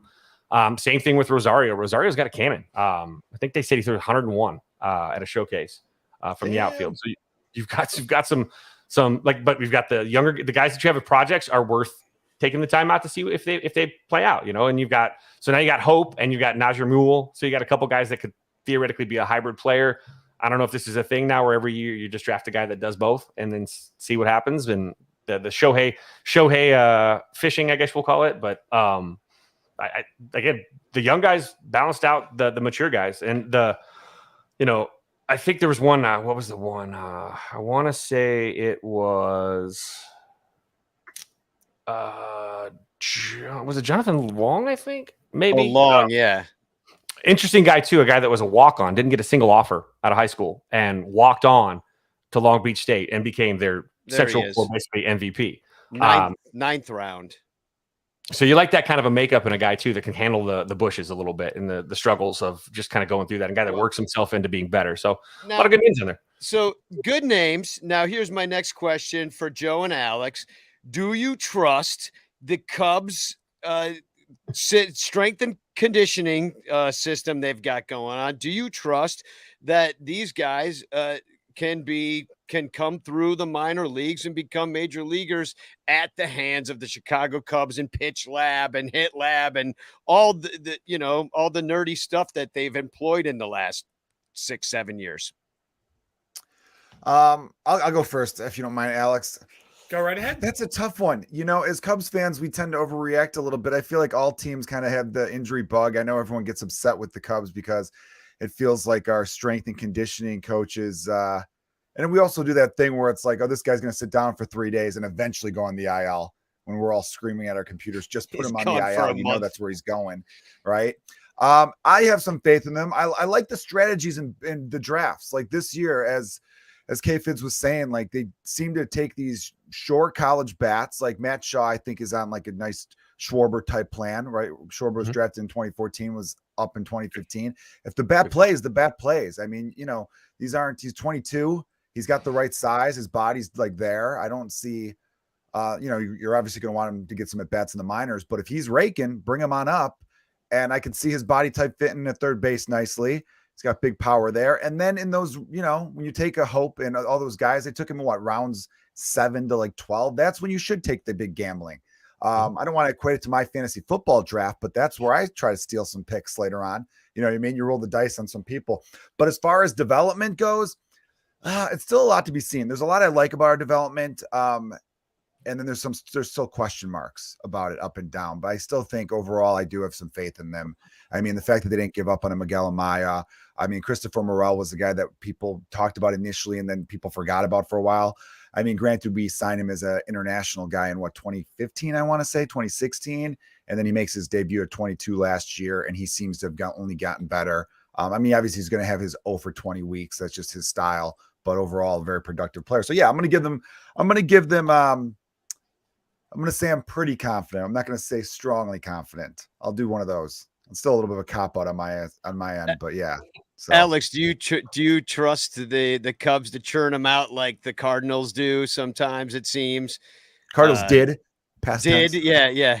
Well, then they traded him to everybody else. So Rosarena, was a Cardinal. Isn't that refreshing to see former Cardinal farmhands excelling elsewhere? Isn't that just great? Doesn't it make you want to dance in the streets and spin around and just enjoy life? I mean, seriously. Yes. Yeah. So do you trust us to be the next, let's say, Rays, or the Dodgers, how they always have some great pitcher that they've got coming up to join their rotation? Can we be that team that develops these guys? Do you believe in it?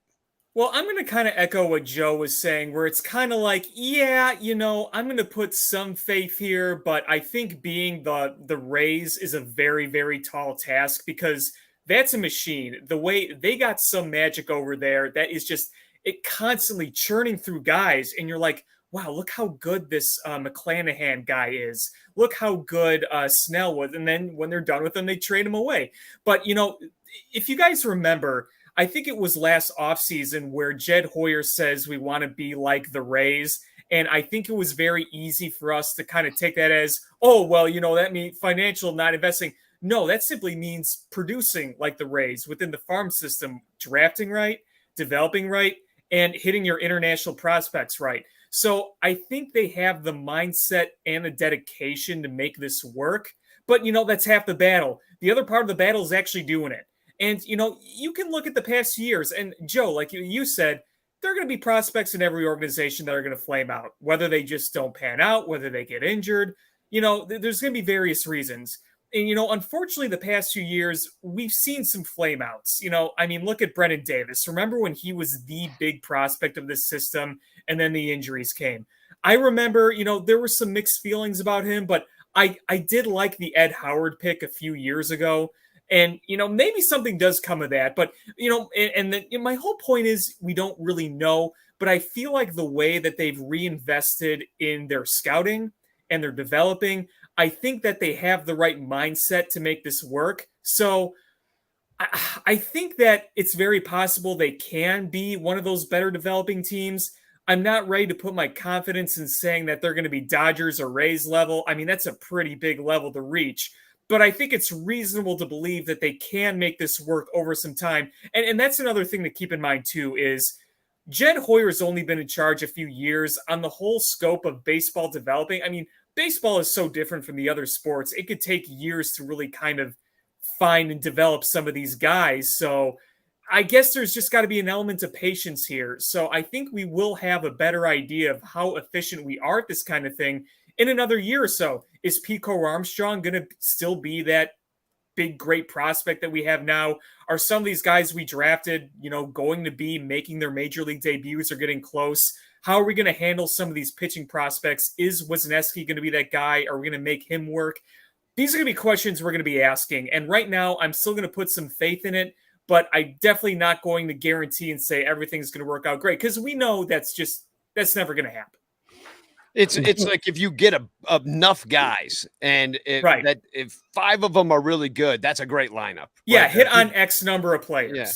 So I'm going to we could be third. I'm sorry, real quick, Danny. If we could be third behind Tampa and LA, that's pretty good company. Oh, that'd be great. We don't have to be number one in everything. Yeah. And the Dodgers have had a great farm system since Jackie Robinson. My God. Remember in the 90s, they had like 4 rookie of the years in a row? That team has just always had a great farm system.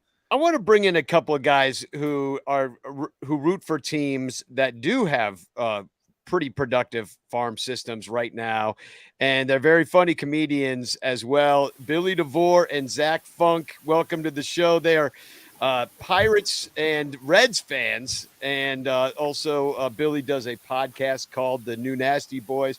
Why don't I let you introduce yourself? Zach, why don't you go first? Who are you, and why do you like the Pirates?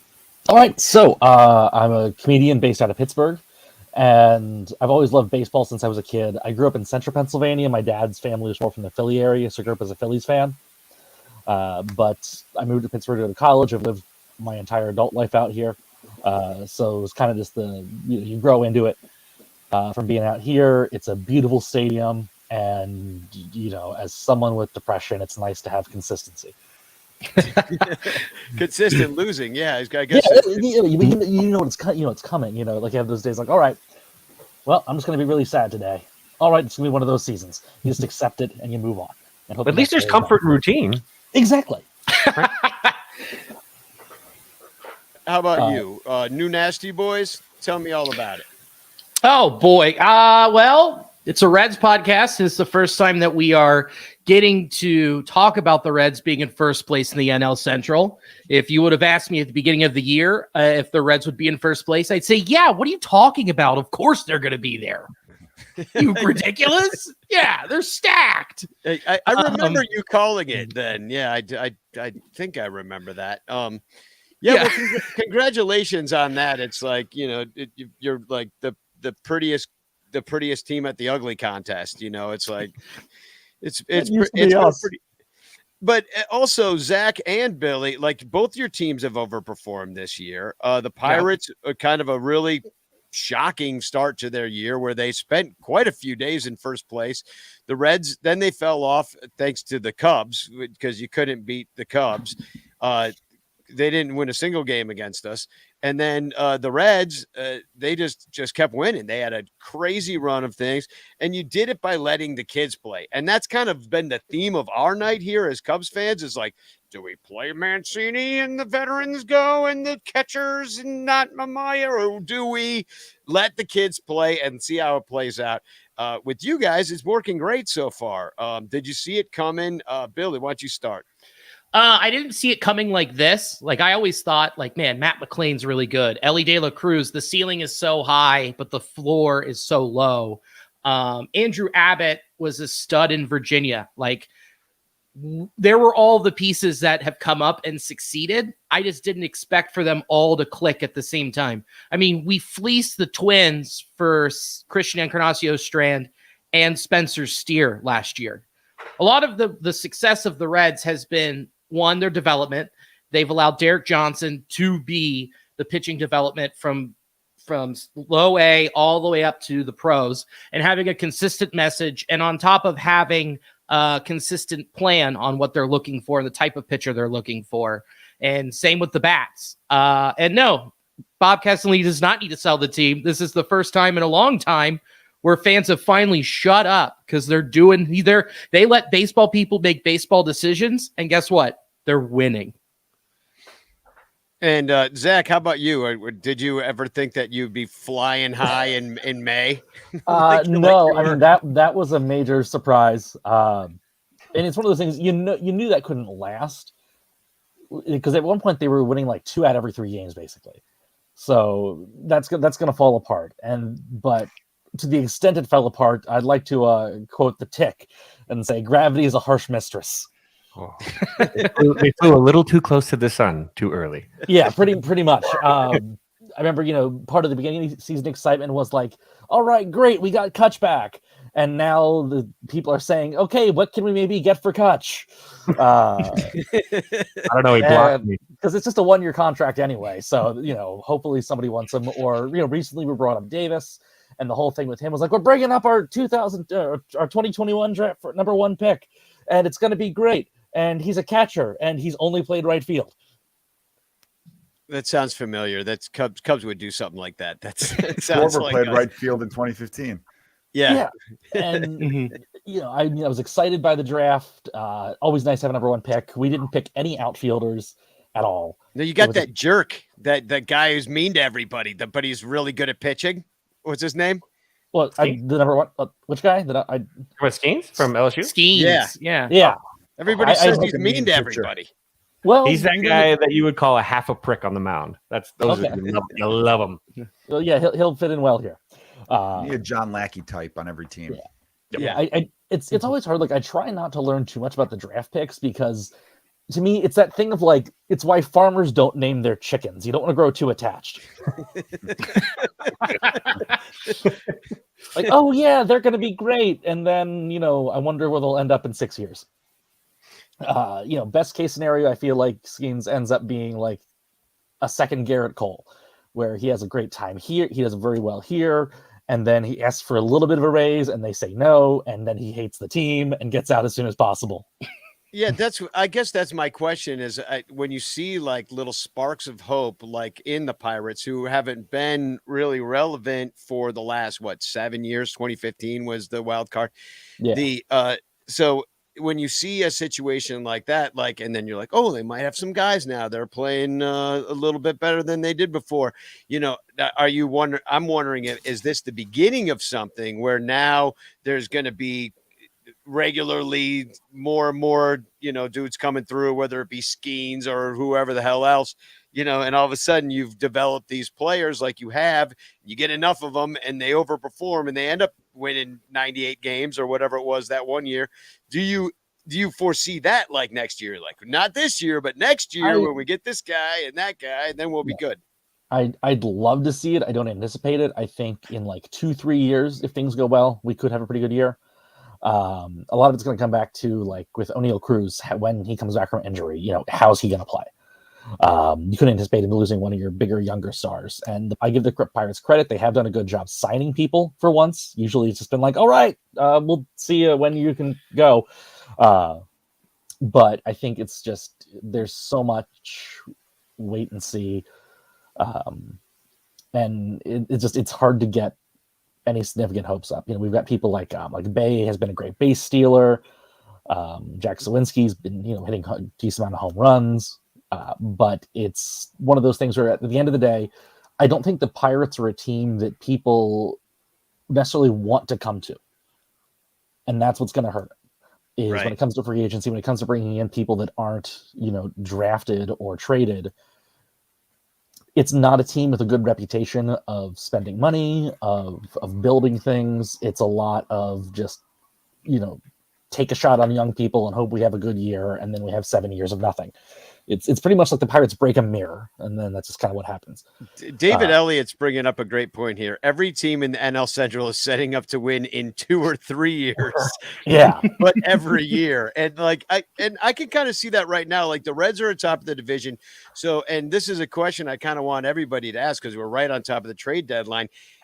If the Reds were to add to this team, like they don't have the starting pitching. If you could get it from like, let's say the Brewers, you could combine the Brewers starting pitching with the Reds, and you've got some more front end guys. Will they add somebody like that? Would they trade for like a Marcus Stroman and give up some other future if somebody's blocked or whatever it would be? Like, will they do it and solidify the fact that they could win this very winnable division?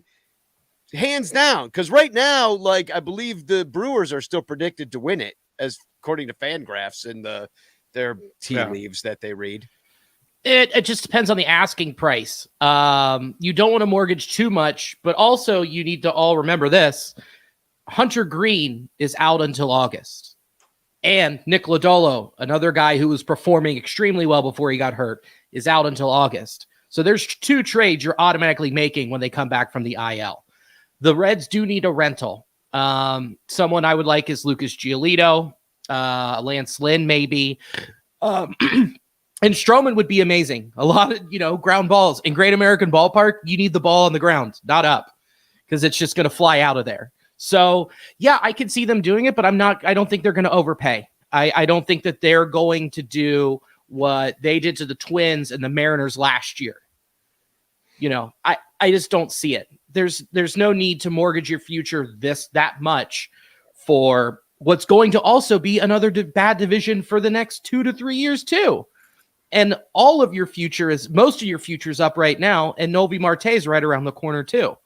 So I don't know, man. It just depends. Like I heard a rumor that Brady Singer was available and that they were asking for CES and Spencer Steer. You can pound sand on that. What if everybody sells? That's what I thought you were gonna buy. It's the Spider-Man meme where they're all pointing at each other. Central. You were the cheap bastard. No, you're the cheap bastard. Yeah. We're all trying to set the market. You're the billionaire who wanted to save money, but you're the multimillionaire who wanted to save money. Well. And I want to be a billionaire. Listening to you too. No offense, Billy and Zach, but like you guys are both talking about your fandom, and it's like, well, we know we're cheap. And I'm listening to this, and look, you guys are doing great right now. But as a Cubs fan, it's so annoying because we could literally steamroll you guys financially. We should. Correct. We should literally be like, I mean, we're a way bigger market. We generate way more revenue. Mm-hmm. Our owner is probably richer than your owners, or who knows? They're all probably about the same. But that's where I'm getting annoyed because I'm like, God, you guys are talking about things breaking the right way and how you shouldn't do this. Mm-hmm. The Cubs really should have been like the Dodgers and like the Red Sox, where it's like, oh, a bad contract, no big deal. We'll just throw more money at the next deal, instead of acting like the Jason Hayward contract was this crippling contract that no team could have come out of. They actually fooled Cubs fans. I know Cubs fans to this day who will still say, well, the Hayward contract, as if no other team has eaten. The Dodgers are still paying Trevor Bauer, for God's sake. I mean, there are teams, the Yankees are still paying Jacoby Ellsbury. Like the Pirates are still paying Bobby Bonilla. Yeah. I mean, exactly. I mean, you guys have your own network. I mean, it's absurd.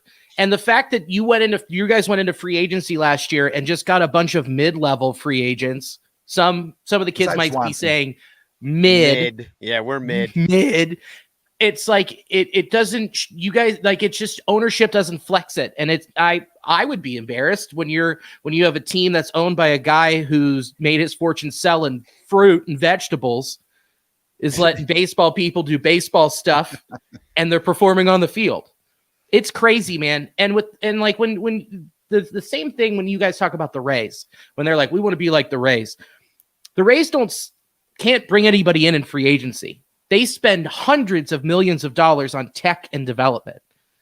You guys are doing that too, and it's also insane that you still couldn't draw, I don't know, Correa this year, even though he's having a dog shit year, or any of the other top dogs. It must be something with Jed and negotiating.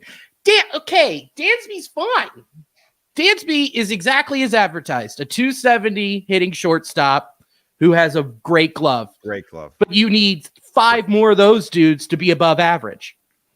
Well, we just really, as they said, raised the floor was right. the idea, and the team did get technically better, but they had so far to raise that floor up. Like we had pretty much decimated the entire team and like ripped it down to the studs. So by the time you were adding things, you had so many holes to fill. And I think that our fear is that we've got some kind of a team together, like the starting rotation. That's what everybody always wants, is like good starting rotation.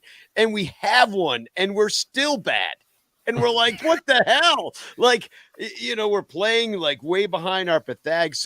But it's not a situation where you want to rip it down to the studs again, because then the likes of the Pirates and the Reds are going to take over first place for no damn reason, because our guy won't spend any fucking money.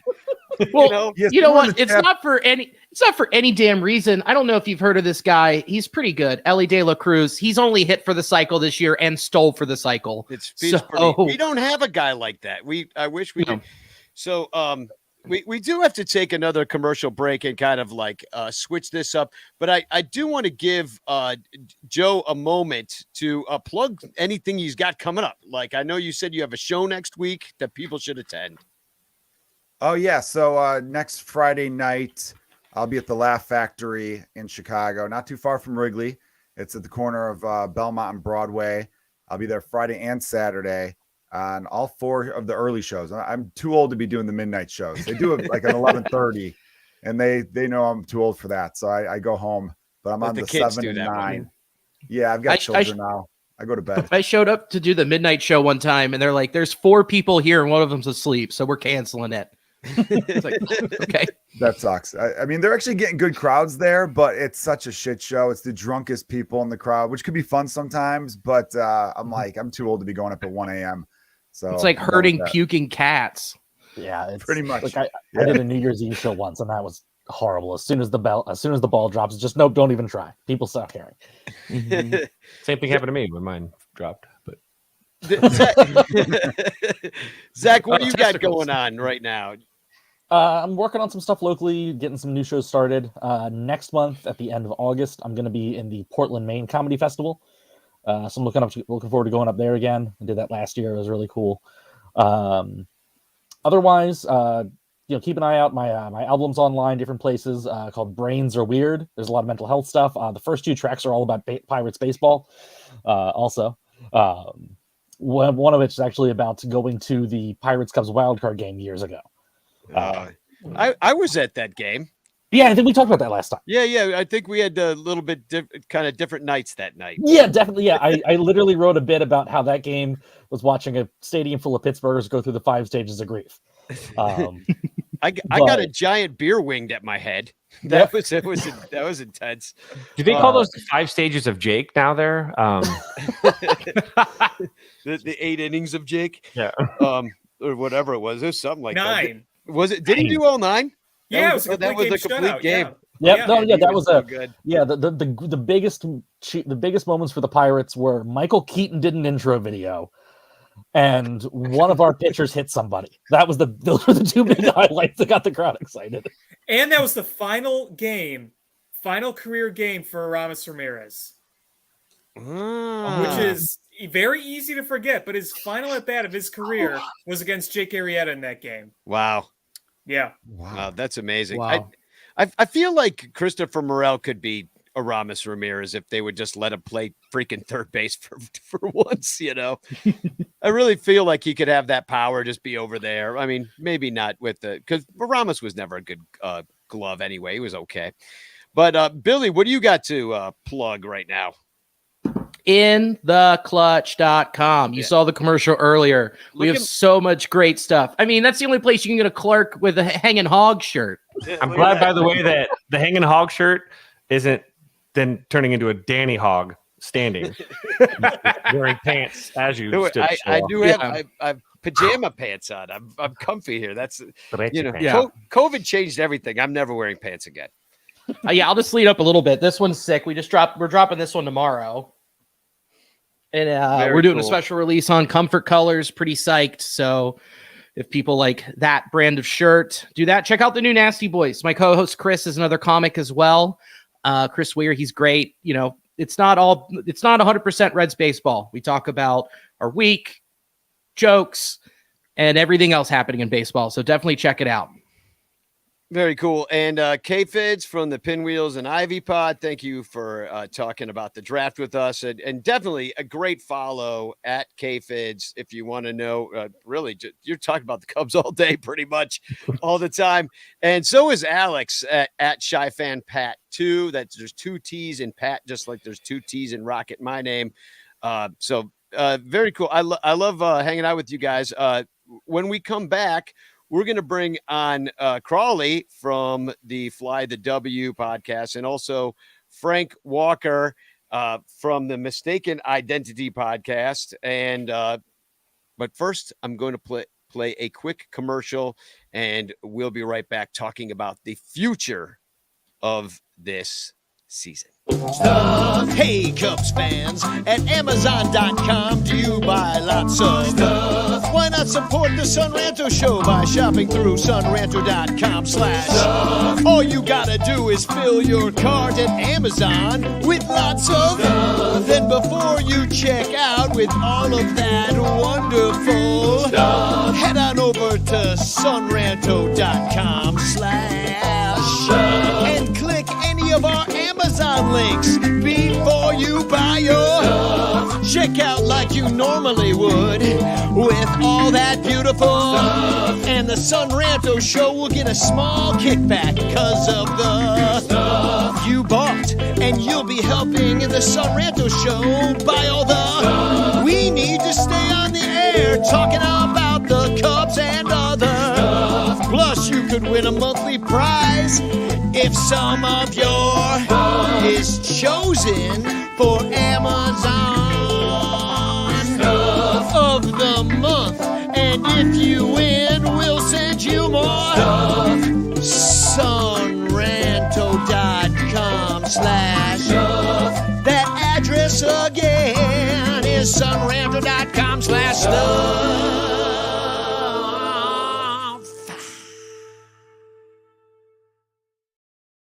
Hey, real quick, I just want to remind everybody to put hashtag Chance in the chat. You could win a Frank Chance postcard sent to you by me with a message of love and doom.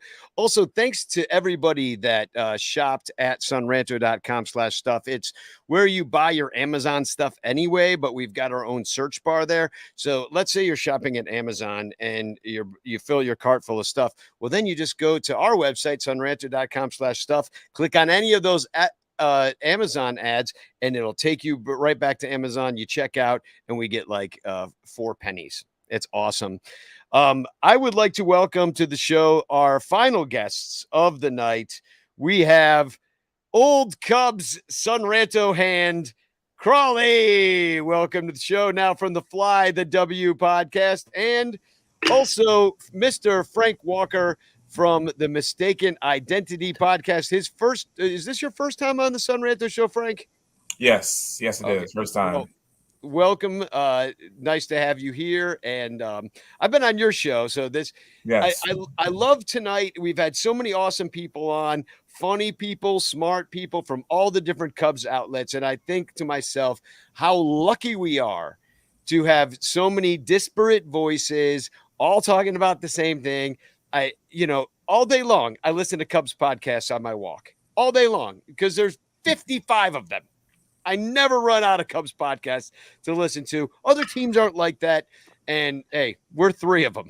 So, well, let me ask you a question here. Hold on here, Mr. Desperate Voices shit. Dude, Crowley's been to medieval times, by the way. So we're gonna take what we get. He's gotten into the grog, I believe. well, everyone's talking about outspending Cincinnati and Pittsburgh. You realize that if Cincinnati doubled their payroll, they would be equal to the Cubs. And if Pittsburgh doubled their payroll, it would still be less than what the Cubs spent.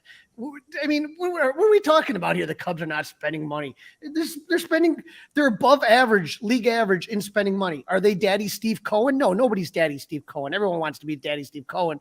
But don't tell me they're not spending money, because they are this year. No, it's 175 million. 25 million of it is Jason Hayward. And 183. Yeah. So, but still, you got to knock out, 25 million for Hayward. And then, then that's really what it is. Whereas I know it's the luxury tax and all the thresholds you have to hit, and they don't want to hit the luxury tax. But guess what? It's not a luxury tax. It is just more money you have to spend to go over a certain amount. Like, they could do it and take the division.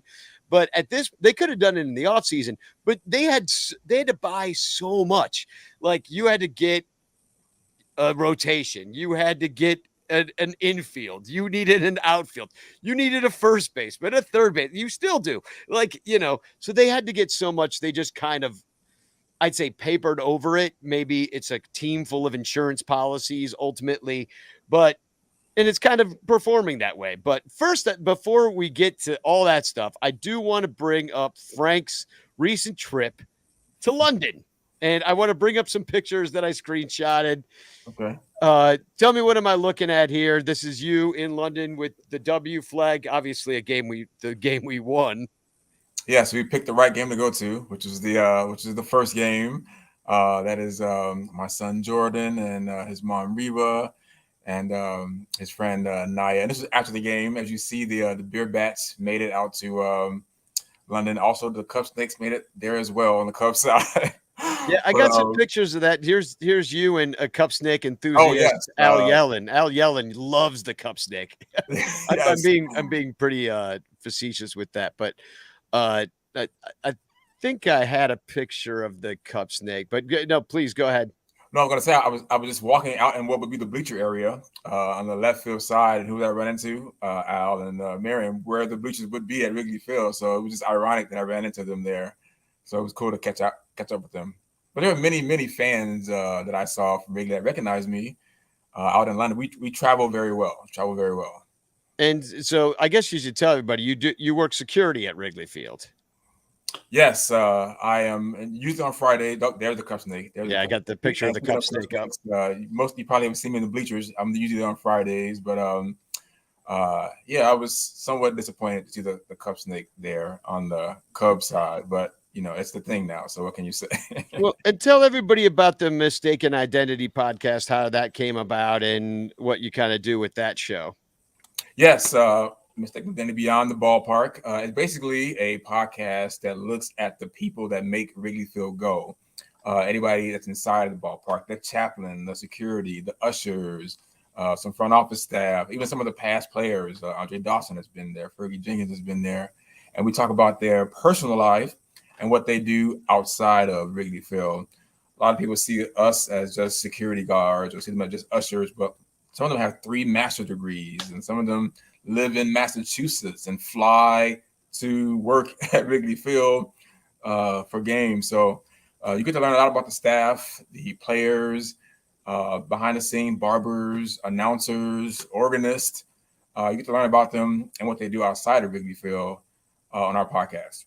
That's a very cool and unique angle that you've got going on. And Crawley from the Fly the W podcast, tell me all about that. If you don't listen to that one, you should put it on your Cubs podcast list. Yeah, we might be the 70th best podcast, but I would say more than anything, man, we just have fun. We have a lot of good guests out there. This week we have Josh Friedman from WGN, who went to the All-Star game, talking to us a little bit about that. We have Brian Smith from Bleacher Nation on, talking about the draft. So we try to cover as many angles as we can. And for those of you that know me, I try to get to a lot of games. And so I'll be at Boston tomorrow. So I try to kind of give the perspective from what I see when I go out to games and try to get the pulse of the Cub fan going.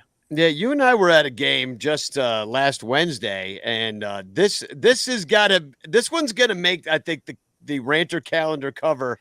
There you are celebrating the victory when the Cubs snatched the victory away from the Brewers in the 9th inning with 3 runs, and you just as soon as the 9th inning ended, you just ripped your shirt off and celebrated so gloriously. Yeah, it was one of those things that just did. It looked like the Cubs were kind of dead in the water, and then you got Devin Williams coming in the 9th, and you're going, here, just put us out of our misery, end it. We can walk home, and I'll have to listen to Eric Wheelo for the next 2 years about it. And sure enough, the Cubs come back, and it was just glorious. And yeah, I lost my clothes. It really was a fun game, though. So let's talk about the future of this season. Like we've, in a lot of this, we've been talking about the trade deadline and what might come of that, with how there might be, some personnel changes as time goes on with some of the contracts. But when you look at the schedule that's coming up, here's what Fangraphs has for us. I'll put this up first.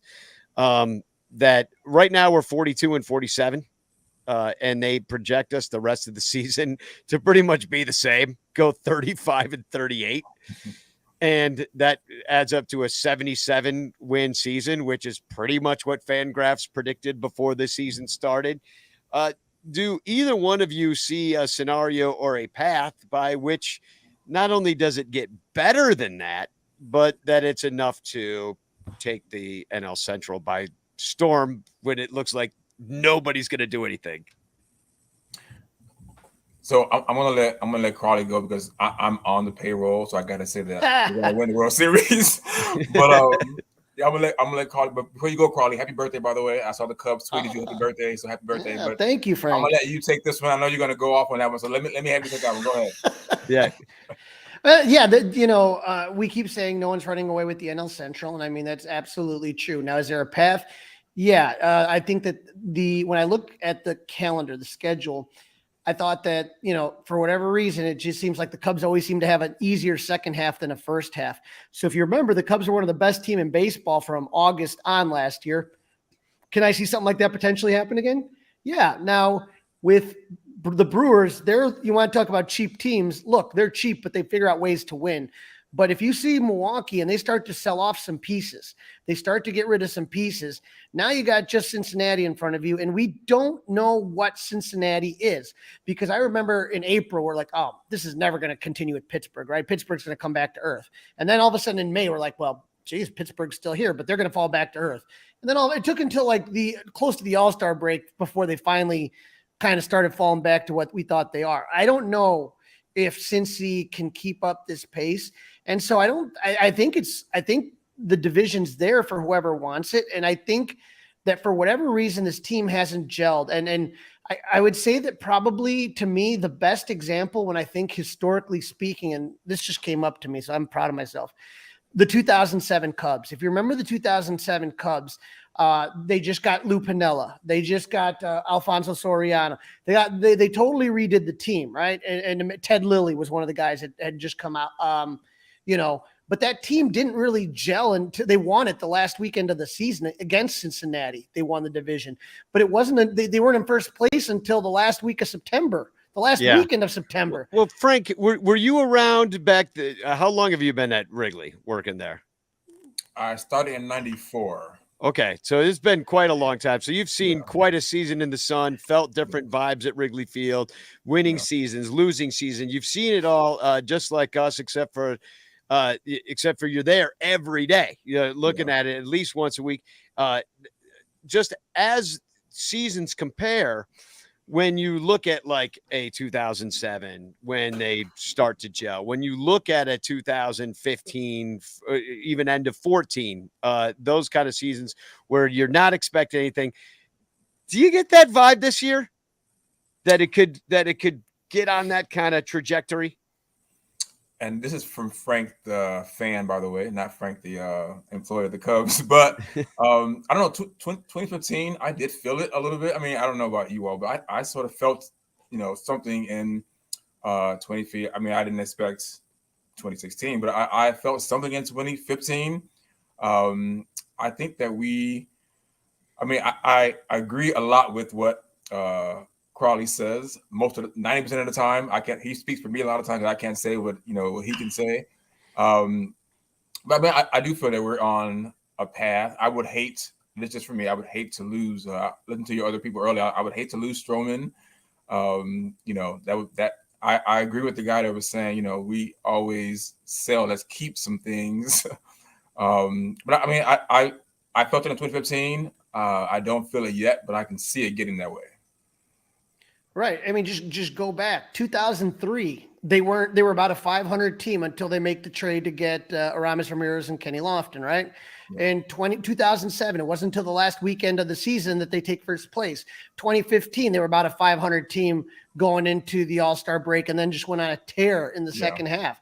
I mean, this is a team that hasn't really played with each other much. These are guys that are new to the area.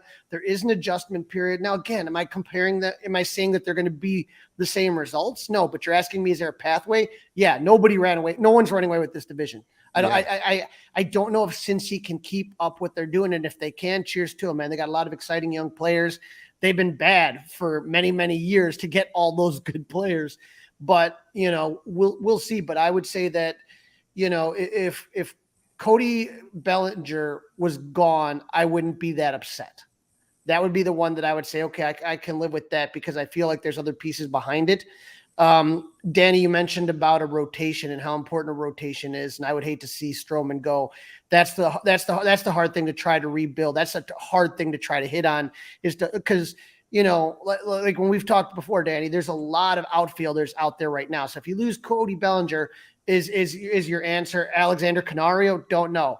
Is it Nelson Velasquez? I don't know. What about PCA? I think he's still, got some time to go. Still play Morel out there as well. He plays everywhere. No, dude, you got to stop that, dude. I love you to death, and I love Christopher Morel. I don't want Morel to be that.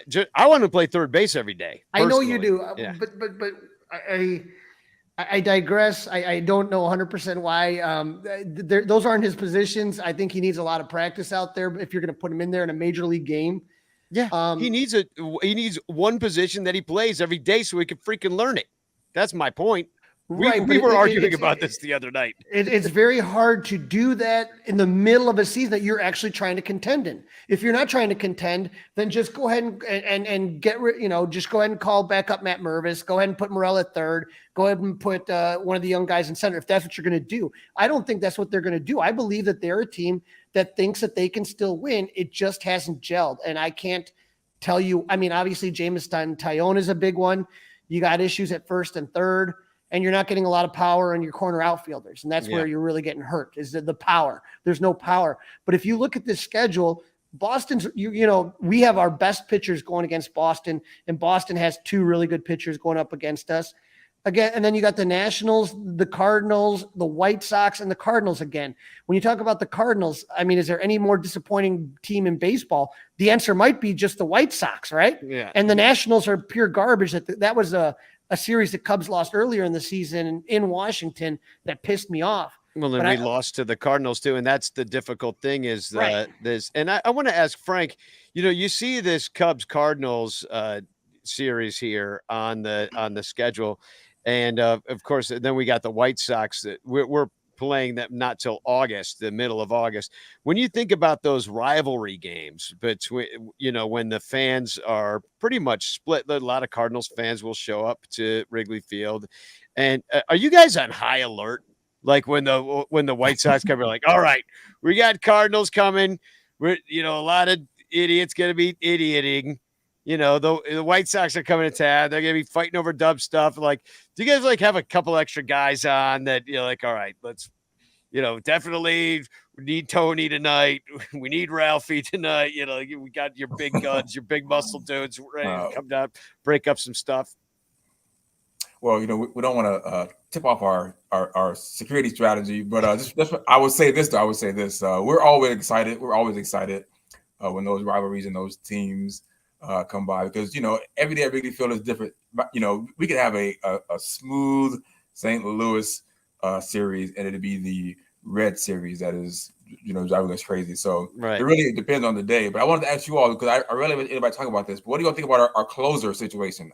Nobody really talks about that. I'm just curious. What do you all think about? Did we have one? Do we have Yeah, we got a closer. His Yeah, name's what do you all- Edward Elzalai, and I've been saying this since the beginning of the Hasn't season. been named closer though, like he is the closer, but sometimes they name you that and they say you're the closer, that's your job, but they don't seem to Why be they doing do that? Why they don't do that? I don't know. But you and I know he's the closer, and I thought he had good stuff because I think that his struggles mainly came against lefties.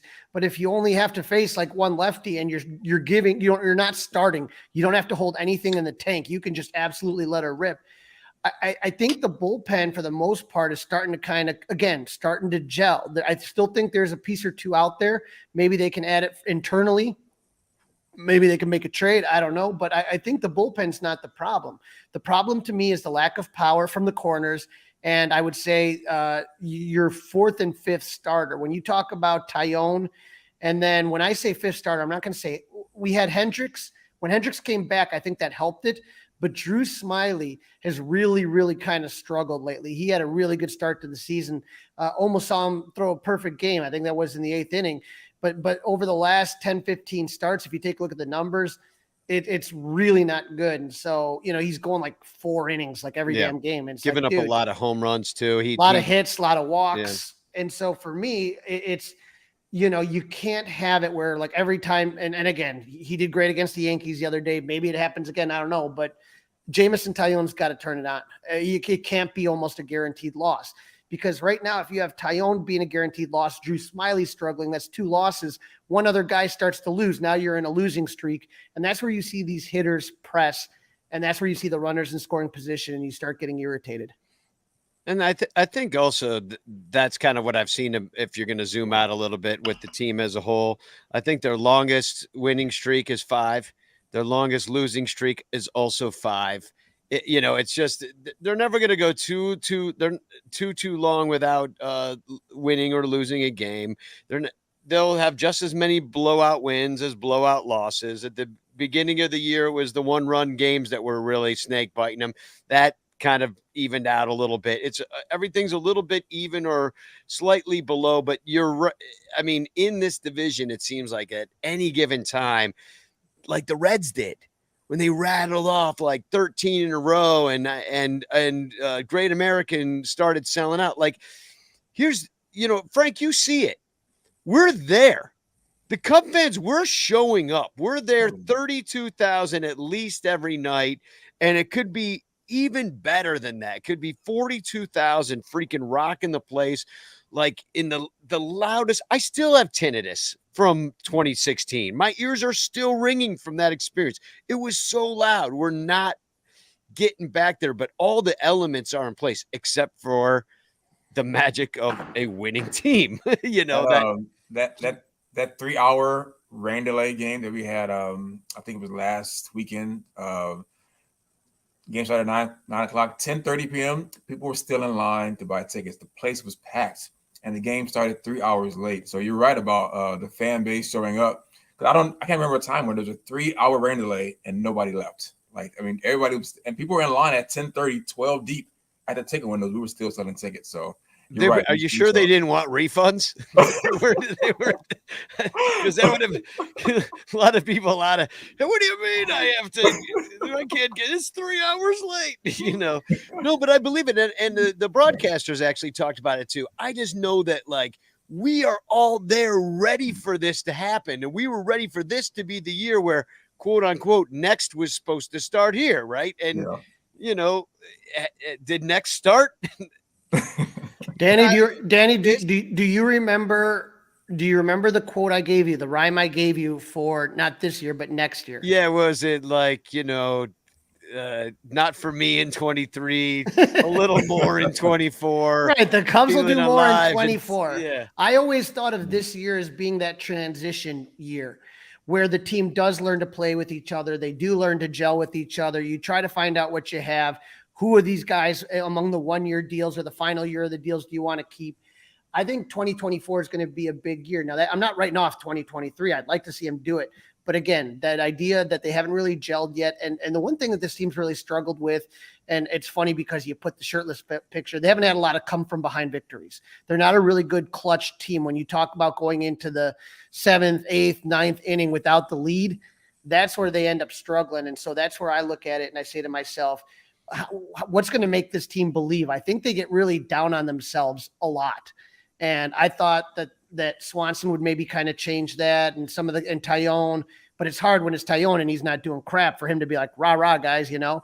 And then I thought that's what Grandpa Rossi was supposed to do. But, you know, I feel like when the chips get down, they kind of put their heads down a lot. You know what I mean? And only one walk-off win this year, just one. And there's been like 3 against them. I'd written down 4 walk-off losses against them.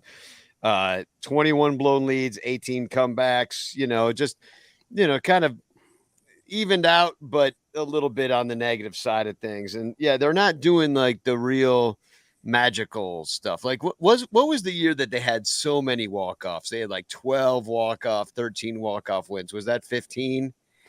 It seemed, 15 or 16. I mean, 15 had they both had a lot of walk-off wins.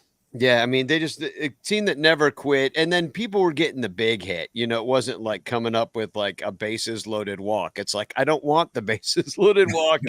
As nice as that is, like, please bang a double off the wall and clear these bases. So, Danny, looking at this right now, when the Cubs are trailing enter the 7th inning, they're 5-34. Okay, when they're trailing entering the 8th inning, they're 2-38. And when they're trailing into the 9th inning, they're 1-41. Yeah, well, that's the walk-off, I guess, or they, But that right there tells you what I'm trying to talk about, is that they're not a team where they're like, we can do this, we can come back, here we come. Like, it's very rare, doesn't happen often. Yeah, and it's just a shame because we are there waiting for it. Frank is ready to tell us to settle down. Because we're so excited. You're like, all right, guys, that's enough. Now everybody sit down again. but I think I feel like there's a chance. They have to come out of the gate.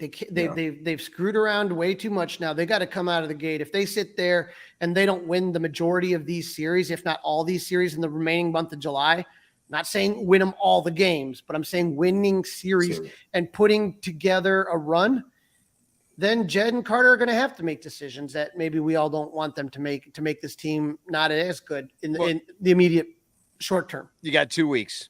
You got 2 weeks left, and with this team could look very different if they do have some pieces they could move out. I don't think they're just going to like fire sale it for the teenagers this time. I don't think there's any point to that. You kind of at least want to set a market that doesn't make you look like a chump, Right. But yeah, things could look. We were talking about it earlier. They're calling it the soft sell. It's it grosses me out. I'm sorry. Really? Because it makes me think of that. Was it Tainted Love from the 80s? Yeah, but that's what I mean. That's soft sell, right? Yeah, it is, but it doesn't make for a very good baseball team, Hashtag soft sell. Well, yeah, I mean, there was soft sell with a C. We're talking soft sell with a S.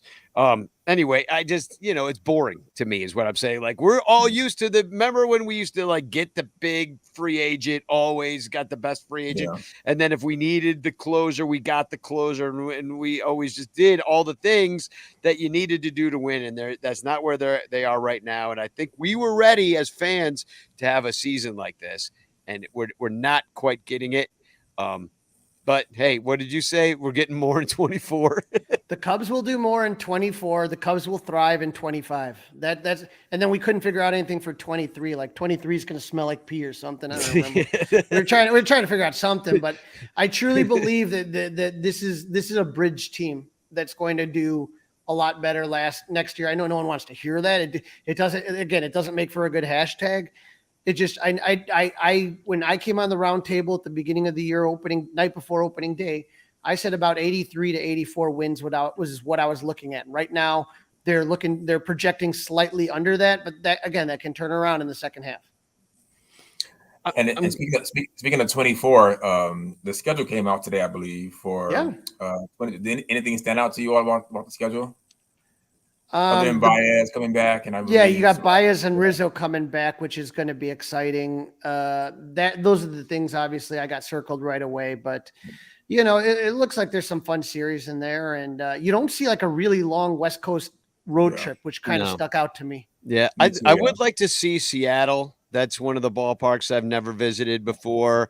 Infield Fly Girl from she's not here tonight, but she does the Sun Ranto show with us, and she was actually participating in all of the All-Star game weekend stuff, which is why she's not here. And I definitely want to go out there and check that. My friend Gary lives out there, also come on the Sun Ranto show a bunch. We went to the World Series together and stuff. He's Cleveland fan. Unfortunate for him, but anyway, that's the only thing that really stuck out for me about a trip I wanted to take. I wouldn't mind Boston or KC. Yeah, man, I already saw those, so I'm just kind of looking at the stuff that I've never done before, and I would like to hit all 30. Atlanta's the only one in the National League I have not been to, and it just always falls at some time that I can't go. But someday I'll get down there. How about you? Anything stand out to you? Well, I was just shocked to see Texas first. Again. That was shocking to me. But I want to go to that one because one of our staff members now is a manager of guest services down there, so it'd be cool to see him. But that stood out to me, and of course, the Baez stood out to me. And also the international MLB schedule sort of stood out to me about what they're doing in spring training. I think they're going to the DR during spring training, and so that international schedule sort of stood out. I think they're going to Seoul, I believe, and Seoul, yeah. So that stood out to me as well. The expanded schedule, I guess we're going abroad more now. So yeah, it should be fun. We'll see what happens, man. MLB, I think they're doing. I talked to you, Frank. I talked to other people on the Fly the W podcast about what that international series was like in London, and from what everybody said, it was like, wow, it seemed like they put a lot more effort this time than they did. Like last time, they're like, look, everybody, it's Cubs or it's Yankees, Red Sox, and they just rolled it out there and didn't do much. This time, it seemed like they put in a lot more effort, and I think that's going to continue going forward. Well, no matter what happens, we'll be there and we'll be having a fun time doing it. I'll tell you that much. So we're going to take just one more quick break, and I'm going to say goodbye to you guys. Thank you for coming on. I did drop the link to the Mistaken Identity podcast, and I'll also drop the link to the Fly the W podcast in the next break. And but thanks for coming on. What I'm going to play a commercial for right now is it's just our QR codes, basically, and it's a song begging you to give us money. So if you would just take out the camera app on your phone, scan on there. We will spend all the money on tickets and beer at Wrigley Field, and I will help Frank control the crowd at Wrigley Fields by chopping cup snakes in half. So thanks for coming on the show, Frank and Crawley, as always. And we'll be right back, and we're gonna forget the show ever happened. It's the time in the Sun Ranto show where you can show your love for wasting another perfect night just talking about the Cubs. And if you thought that we were entertaining, smart and funny, then scan these QR codes right now and give us all your money. Because here in the USA, we won't do shit unless we get paid. Won't you support Sun Ranto today? Please scan the codes for Sun Ranto. Give all your dough to Sun Ranto.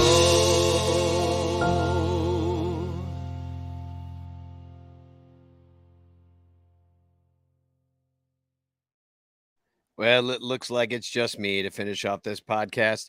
Hashtag Chance in the chat, and you could win a Frank Chance postcard sent to you by me with a message of love and doom.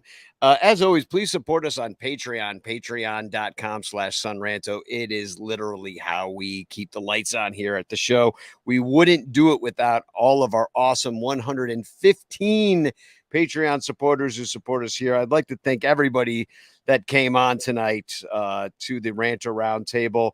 We had Sarah Sanchez, Mike Waller from the Cubs PS Plus podcast, Cody Del Mendo. We had Jeremy from Wrigleyville Nation.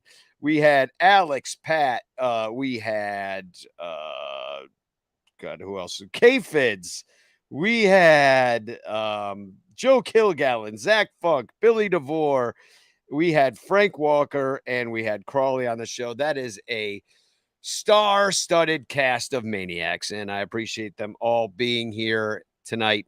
I do have one announcement, and that is that on September 20th, it's Dan Nielsen is a rancher we lost last year. It's his birthday, and we're all going to hang out in the bleachers with his parents and his friends from Omaha, and where he was living at the time when he died. And anyway, get a bleacher ticket. It's September 20th. It is a Wednesday against the Pirates. We're all going to hang out there. Just buy yourself a bleacher ticket and let me know you're coming. I'm going to make a Facebook event for it very soon. It'll be on the Sun Ranto show site and co-hosted by me and I guess the Sun Ranto show as well. So they're about $25 on SeatGeek right now. If you've never used SeatGeek before, use our code SunRanto and you get some money off, and we get a little bit of money too. So yeah, hashtag Chance in the chat. I have one TFG, and it comes or TFC. This comes from IFG, Infield Fly Girl. She was out at the All-Star game enjoying the festivities and said, also, the next person that looks at my jersey and says, "Fuck you, do me," is going home with a sore jaw.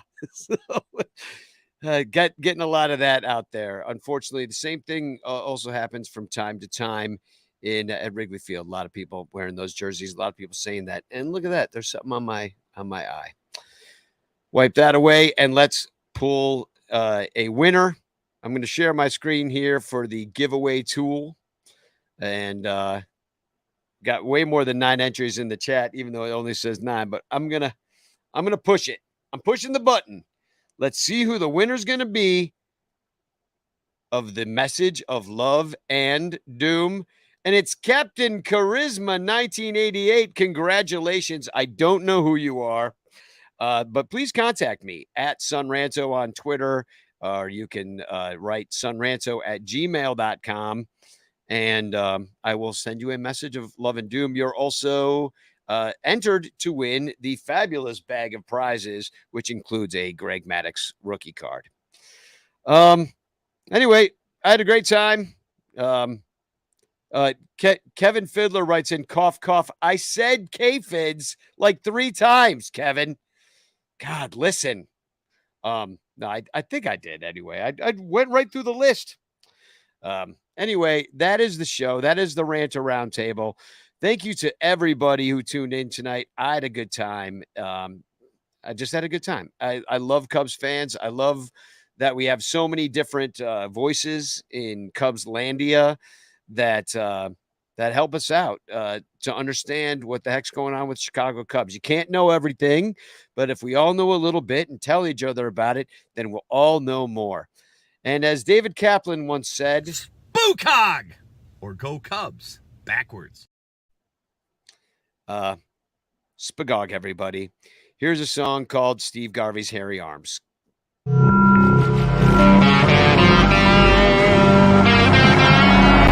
right field, way back, cut him back to the wall.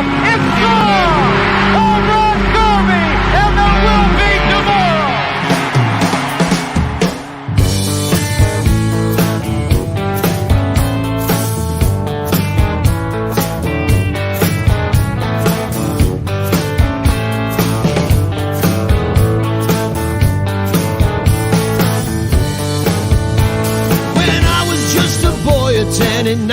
1984. Before I drank an old style or my first shot of Malort. The Cubs played San Diego to be champs of the NL. Won the first 2 games at Wrigley, then it all went to hell. The Padres put up 7 to put away Game 3. A homer off of Frazier and 5 on Eckersley. Then in a seesaw battle in critical Game 4, the Cubbies lit up Gossage and they evened up the score.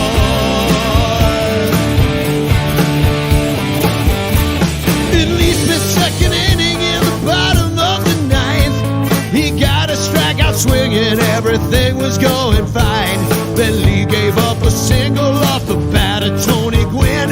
Steve Garvey hit a home run, the Padres got the win. He ran around the bases with his fist held in the air. His wrist up to his elbow is all covered in hair. It's a painful memory that broke my prepubescent heart. But I got PTSD from Steve Garvey's area.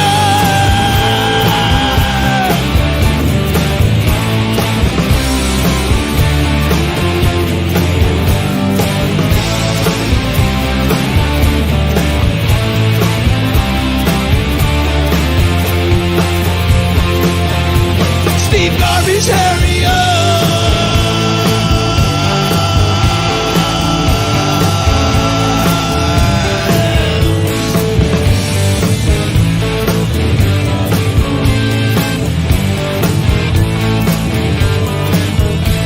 Then on a sunny Sunday, the Cubs led in Game 5. Durham and Davis homered, our hopes were still alive.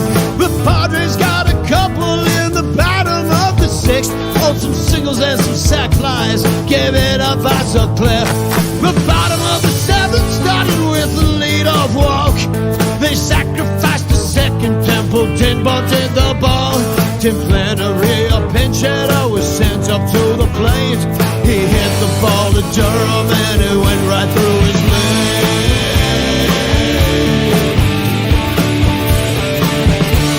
Martinez came around and quickly evened up the score.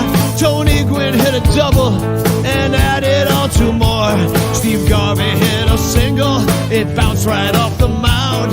Fry finally got Sutcliffe, brought in the lefty Trout.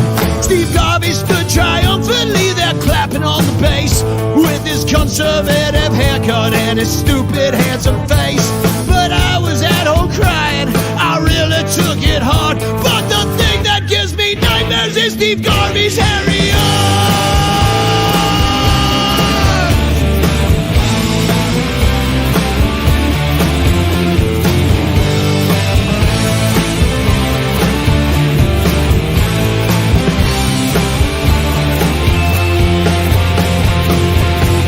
Steve Garvey's area.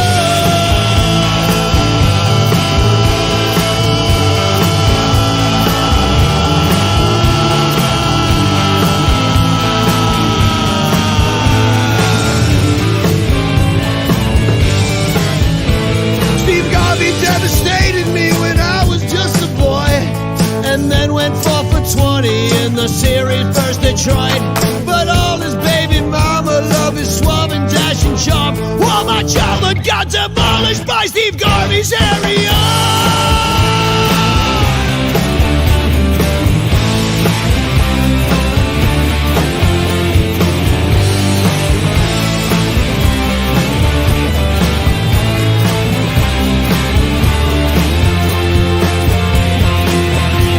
Steve Garvey's area.